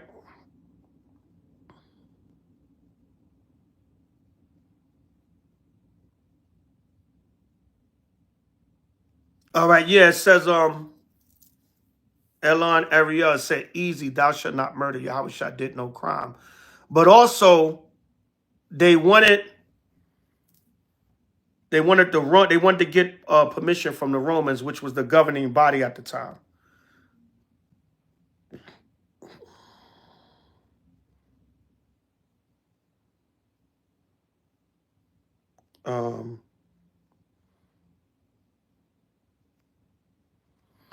I've been getting angry because you got to work on your patience, brother. We all angry because we still here. We all angry because we still here, brother. All right, there's First Corinthians 10:13 tells you there's no temptation that takes hold of you that's not common to man. We're all angry that we here. If I had a penny for every time I woke up angry still being in this kingdom, I'd be a rich man.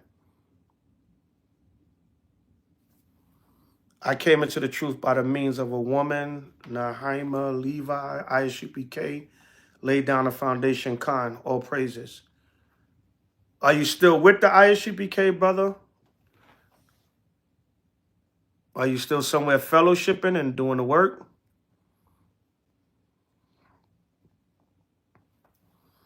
Right. The curse, and they shall be upon thee, and for a sign and a wonder upon thy seed forever. Yeah. A lot of the curses, brother, they're not going to be lifted till Yahweh shall come back, because it's a sign. That's how we know we the Israelites, because we the only people under certain curses, or we're the only people that suffer those curses the worst.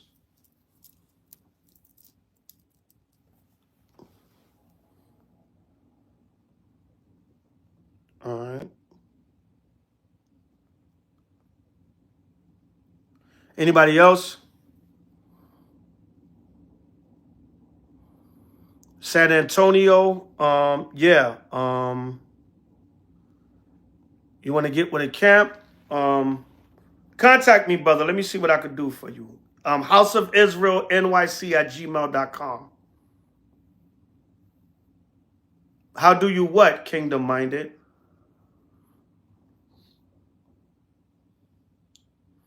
Kingdom-minded, what state you in?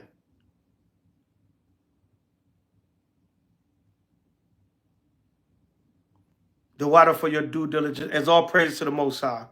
The Most High give me the strength, the power, and the capacity to continue to do this work. I'm nothing without him. The angry. What state are you in, kingdom-minded?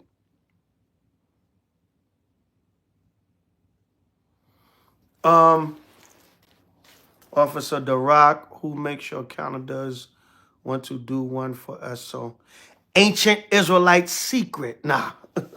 I talked to you behind the scenes.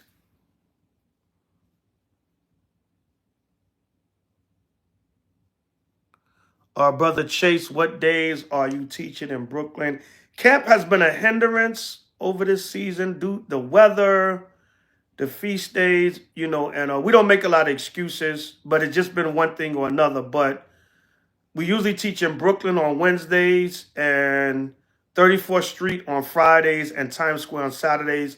Email me, houseofisraelnyc@gmail.com. houseofisraelnyc@gmail.com. Kingdom-minded, we got plenty of brothers in Houston. Hit me in an email, houseofisraelnyc@gmail.com, so I can connect you to brothers. The questions you're asking, you can get help with that being around brothers and congregating. Zephaniah 3:8 for patience, Khan. Luke 21:19 for patience also, and your patience possess you your souls, Khan. Zephaniah 3:8, wait ye upon the Lord, for patience also. The email is House of Israel. Look in the description. It's in the description in capital letters. House of Israel NYC@gmail.com. Kingdom-minded, what tribe you from? Not that it matters, but I'm just curious. Yes, brother Houston, you got plenty of brothers down there. You can get around some brothers, and brothers can help you. Classes, feast days, fellowship, and go out and visit the camps and write the precepts down. Be around the brothers, and that'll help you with your patience, King. A lot of y'all, man, y'all got to try to fellowship. You got to try to fellowship. Who said something about my beard, damn it? My beard is still nice and thick. Nah. I trim it a little time. When it gets a little raspy and I start eating my damn mustache, it gets, I don't like that feeling. I be chewing my food and I start eating hair. So I trim it up a little bit. But it's still there. I still got my full beard.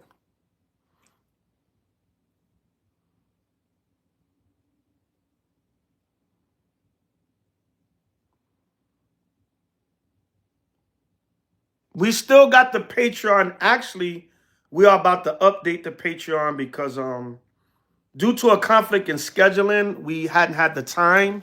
The brother that was running the Patreon, he just didn't have the time to, but we're about to reboot the Patreon, most I will. I don't like to talk about stuff.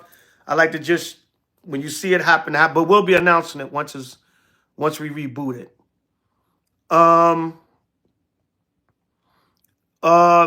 Circumcision is going to be physical circumcision, and the uncircumcision of the heart means when you keeping the commandments through the spirit, even though you might not be physically circumcised. But we at HOI, we teach both. Get physically circumcised and have the circumcision of the heart. All right? Meaning cleanse your ways. That's all it means. Your heart means your mind. Cleanse your mind and do all the other commandments and statutes and covenants. But also, if you can have the physical circumcision done, have that done also. John the Baptist was definitely in the truth. We did a class on that years ago. Don't listen to that nonsense. John the Baptist was definitely in the truth. Let me try to find that class we did on that. It's on one of our old pages. That question came up some years ago. There was a certain camp that was saying John the Baptist wasn't in the truth, which is ridiculous. And I don't do the doctrine pride thing. I just did a lesson clearing up, according to our understanding, John the Baptist was in the truth. But, that statement was ridiculous to me. But I don't do the back and forth pride thing when it comes to doctrine with brothers. Teach what you're going to believe in. That's just my humble opinion. It's ridiculous, but we dealt with it and we moved on. That was not an argument that really stuck around like that. Brothers addressed it and kept it moving. To most brothers, it was ludicrous. Brothers did their little lessons on it and kept it moving. But John the Baptist was definitely in the truth.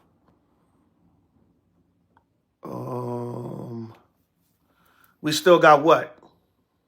Oh, the Patreon. We answered that earlier. Right, that means Ephraim, right, that means Yahushua wouldn't have been baptized in the truth. How could a man that's not in the truth baptize Yahushua into the truth? It just so many, oh my God. And we did an impromptu lesson. You know, I'm gonna stay humble about it. We did an impromptu lesson challenging that understanding, and we gave the proper understanding, or what we see to be the proper understanding. John the Baptist was definitely in the truth. All right, anybody else? Well, we could do water baptisms is not necessary, but at HOI we don't really do them like that. We do them if somebody requests, but we're not against it. All right. If you want to get water baptized, feel free. But the true baptism is by the word. St. John 15:3. Now you are clean through the word which I have spoken unto you. But the water baptism is nothing wrong with that. It's just a physical symbolization. Yeah. It's a physical representation of the spiritual cleansing, which is the word. How can sisters join HOI? House of Israel NYC at gmail.com. We can hook you up with the sisters classes on Clubhouse. Then when you go through the classes, you get to a certain level, you get tested, and then you come along with the sisterhood. Precept Ephesians 5:26. Yeah, the washing with the water, which is the word. I'm paraphrasing. No fringes on your t-shirt. Yeah. And in Numbers 15, 37 on down, the Hebrew word for garments there is bagatyim. Bagatyim in the ancient paleo. Bagatyim means clothing. So when it says put fringes on your garments, it means clothing. It didn't just mean your vesture or your cloak. Hell, I got fringes on my scarf now. Well, the fringes came with it. I just put a border of blue. Not to be vain or anything, but it, Israel, we do different things with flavor, man. We're the salt of the earth. So Numbers 15:37 on down, when it says, speak ye unto the children of Israel that they put fringes in the borders of their garments, when you go into the ancient Paleo Hebrew, that word is bagatyim in the ancient Paleo Hebrew, which means clothing. It says, so there's nothing wrong with putting fringes on a shirt. The like figure whereunto even baptism doeth also now save us. Not the putting away of the filth of the flesh, but the answer of a good conscience towards Yahweh by resurrection. Yeah, the spiritual baptism is what really saved us. Good precept, SOT, Soldier Warrior. Have you ever done a movie review on The Revenant, the Cario flick? The Revenant, is that the movie about Gad?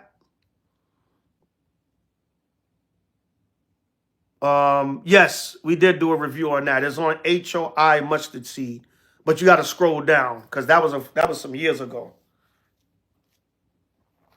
Yeah. Are you talking about Killer of the Flower Moon or Revenant? I think DiCaprio was in Killer of the Flower Moon. But we did a review on both. We did a review on The Revenant and we did a review on Killer of the Flower Moon. All right. Both should be on HOI Mustard Seed, but you're going to have to scroll down. Both of the movies was a while ago.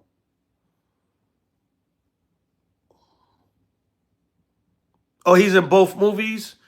Okay, yeah, I did a review on both. I did a review. Me and Allah did The Revenant, and me and Rob Judah did Killer of the Flower Moon.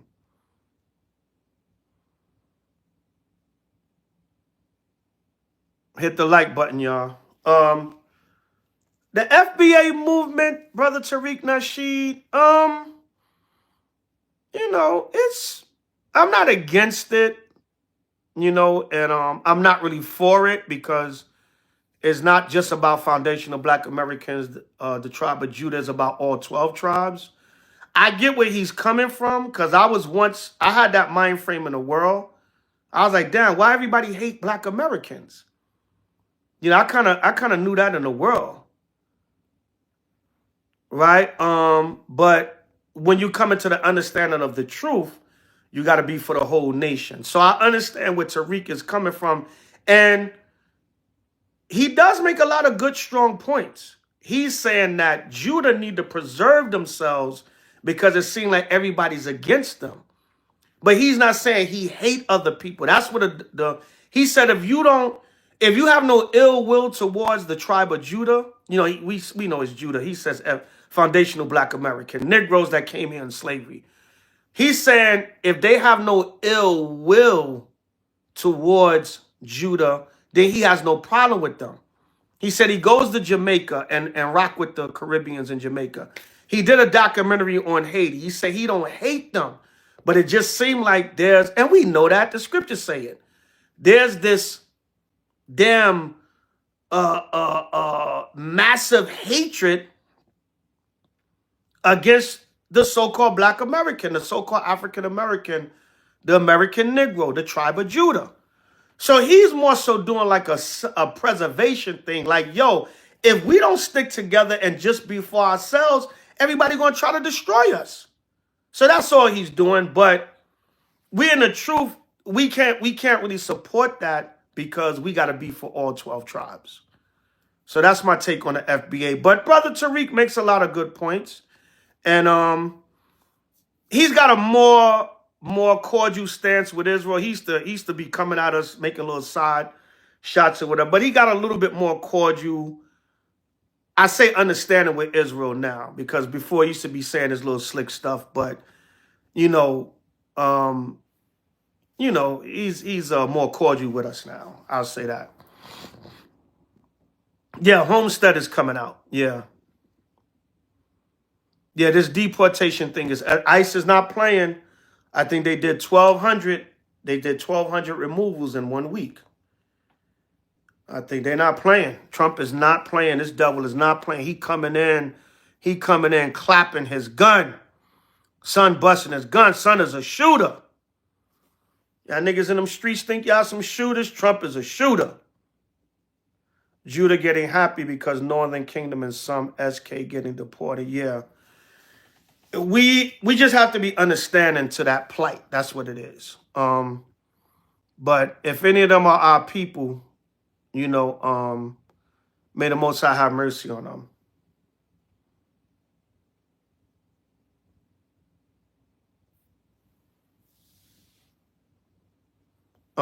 You from Chicago, and the truth is like a foggy mirror to our people. It's like that everywhere, brother.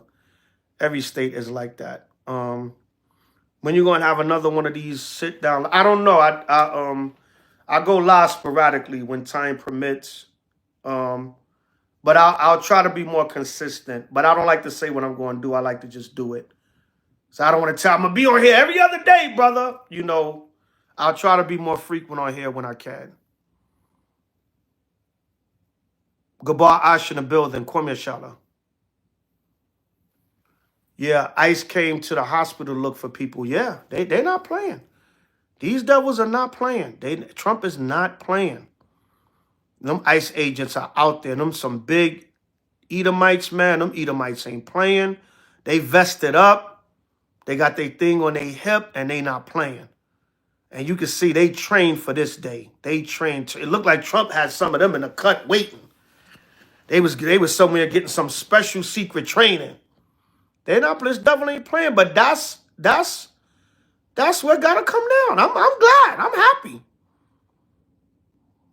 I'm happy as hell. I'm happy as hell.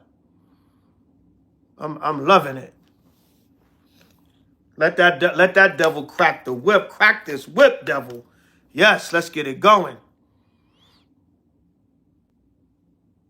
Anybody else? Chicago mayor is supporting the natives. Yeah, New York too.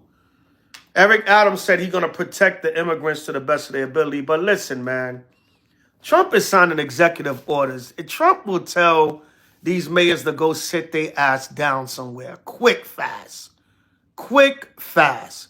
What, you sassing me, boy? Trump will say, look, you sassing me, boy? Negro, stay in your place, nigga, before we deport you. Remember that movie, The Siege? Watch that movie, The Siege, with Denzel Washington, when the Edomite looked like a damn skinhead.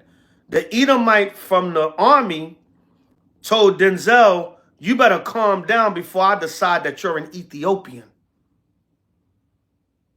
Now, that probably went over the average person, but you know what that devil was saying? And Denzel was one of the top men of the FBI, and the Edomite told him that. Look, nigga boy, this is still our country. You better watch it before I decide you're an Ethiopian. That was deep what that devil was saying. You know what he was saying? You Negroes go back to Africa. You are immigrants in our eyesight. You niggas better stay in order before we send your ass back to Africa, even though you was born here. That's why I read the spirit in that movie. I saw. So Eric Adams, oh, we're going to protect the citizen, the people of New York City to the... nah, Trump will... Listen. Trump will say, sit down, Negro boy. This is my show.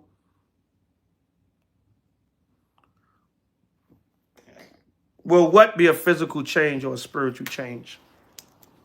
If you're talking about our bodies, yes, it's going to be a physical change. It tell you in 1 Corinthians 15, we're going to be changed in the twinkling of an eye. And our spirit is going to be changed. We're going to be changed to the law going to be in our inward parts. Like the new covenant, Hebrews 8:8 and Jeremiah 31, we're going to be, the righteousness is naturally going to be put in us, and we're going to change and have immortal bodies. It's going to be a physical and spiritual change in the twinkling of an eye. 1 Corinthians, the 15th chapter, I forget the verse. Of course, God is black. What kind of question is that, kingdom-minded? Daniel's 10:5 and 6. The Most High is a black man sitting on the thrones in heaven.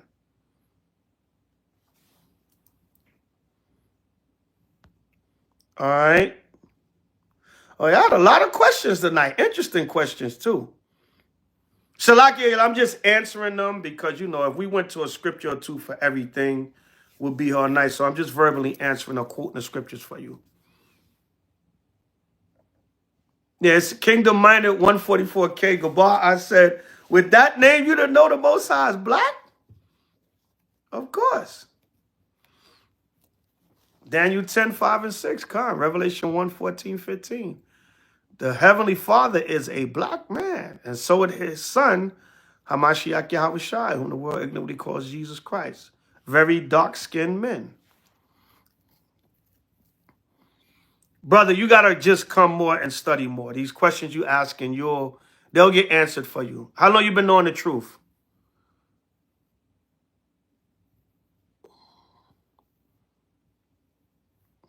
Yeah, you got to, Brother Kingdom Minded 144, just email me, brother. You gotta start fellowshipping and get on the classes and stuff. All these questions will get answered for you.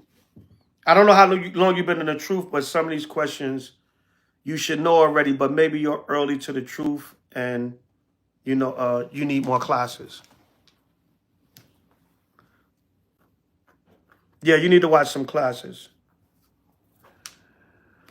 Okay, is that it?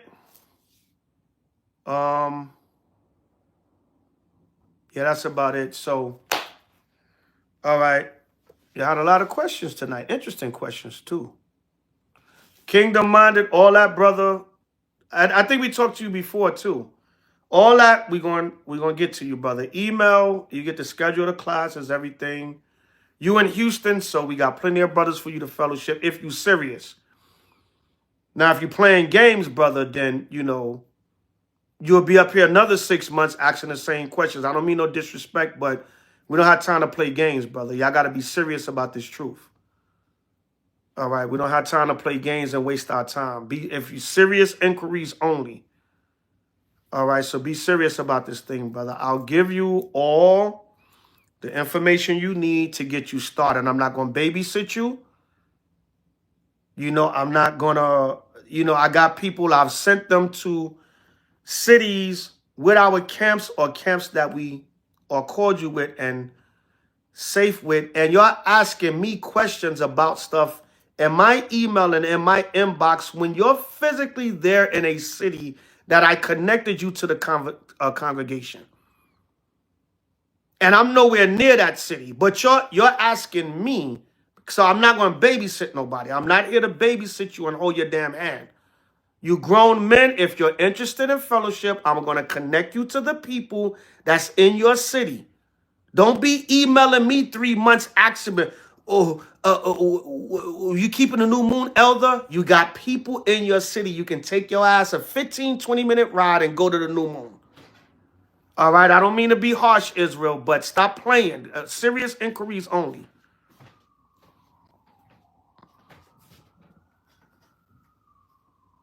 All right. So that should be it. All right. Yeah, we've been on here for a while. We're going to wrap it up.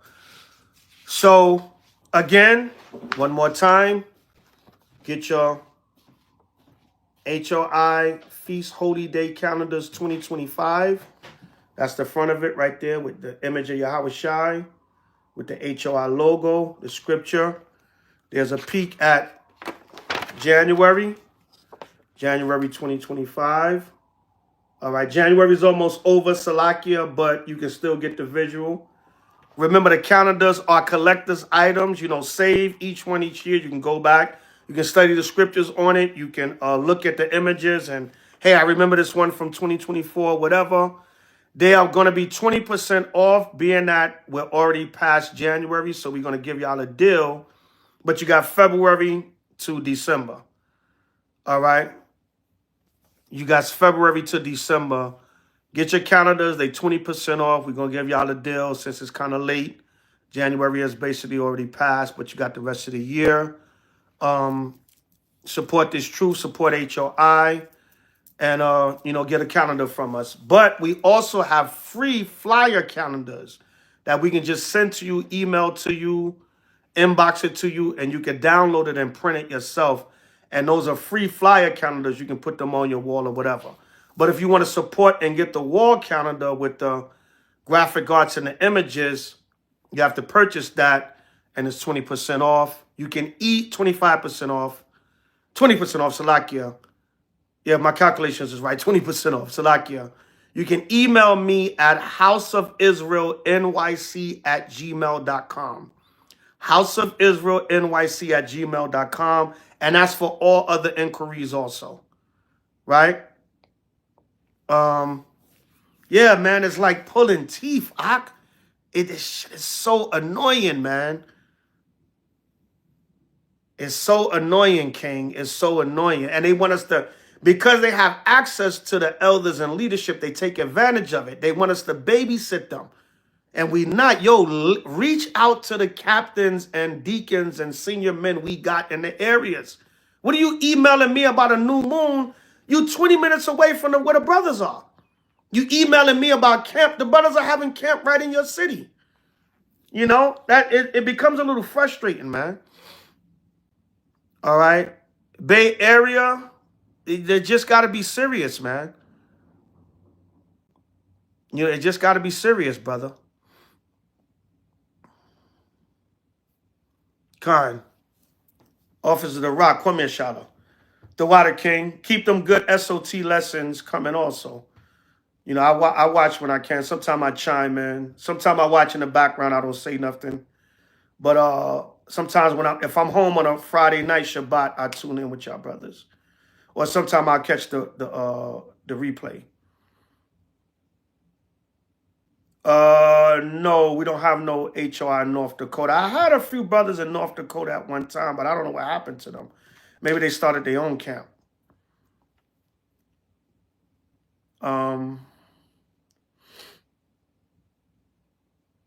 Is that it, everybody? Okay, so once again, tonight, new moon, 11th month. The new moon, 12th month will be Thursday, February 27th at even. Gather or tune in for that, whatever the case may be. Purim, day of Nicanor, Judas Maccabees Day. And Purim this year will be March 11th, 12th, and 13th. I think that's a Tuesday, Wednesday, and Thursday, if I'm not mistaken. The new year will be March 28th. All right. But see, I'm telling y'all the dates. If you get your calendars, you'll have the dates right on your wall. Wall calendar, if you can't afford it, if times is hard on the boulevard, you can get the free calendar, print it out, put it on your wall. Either way, you can get the calendar. That's how we do at HOI. We're going to make sure everybody got the calendar, whether you can support the wall one or not.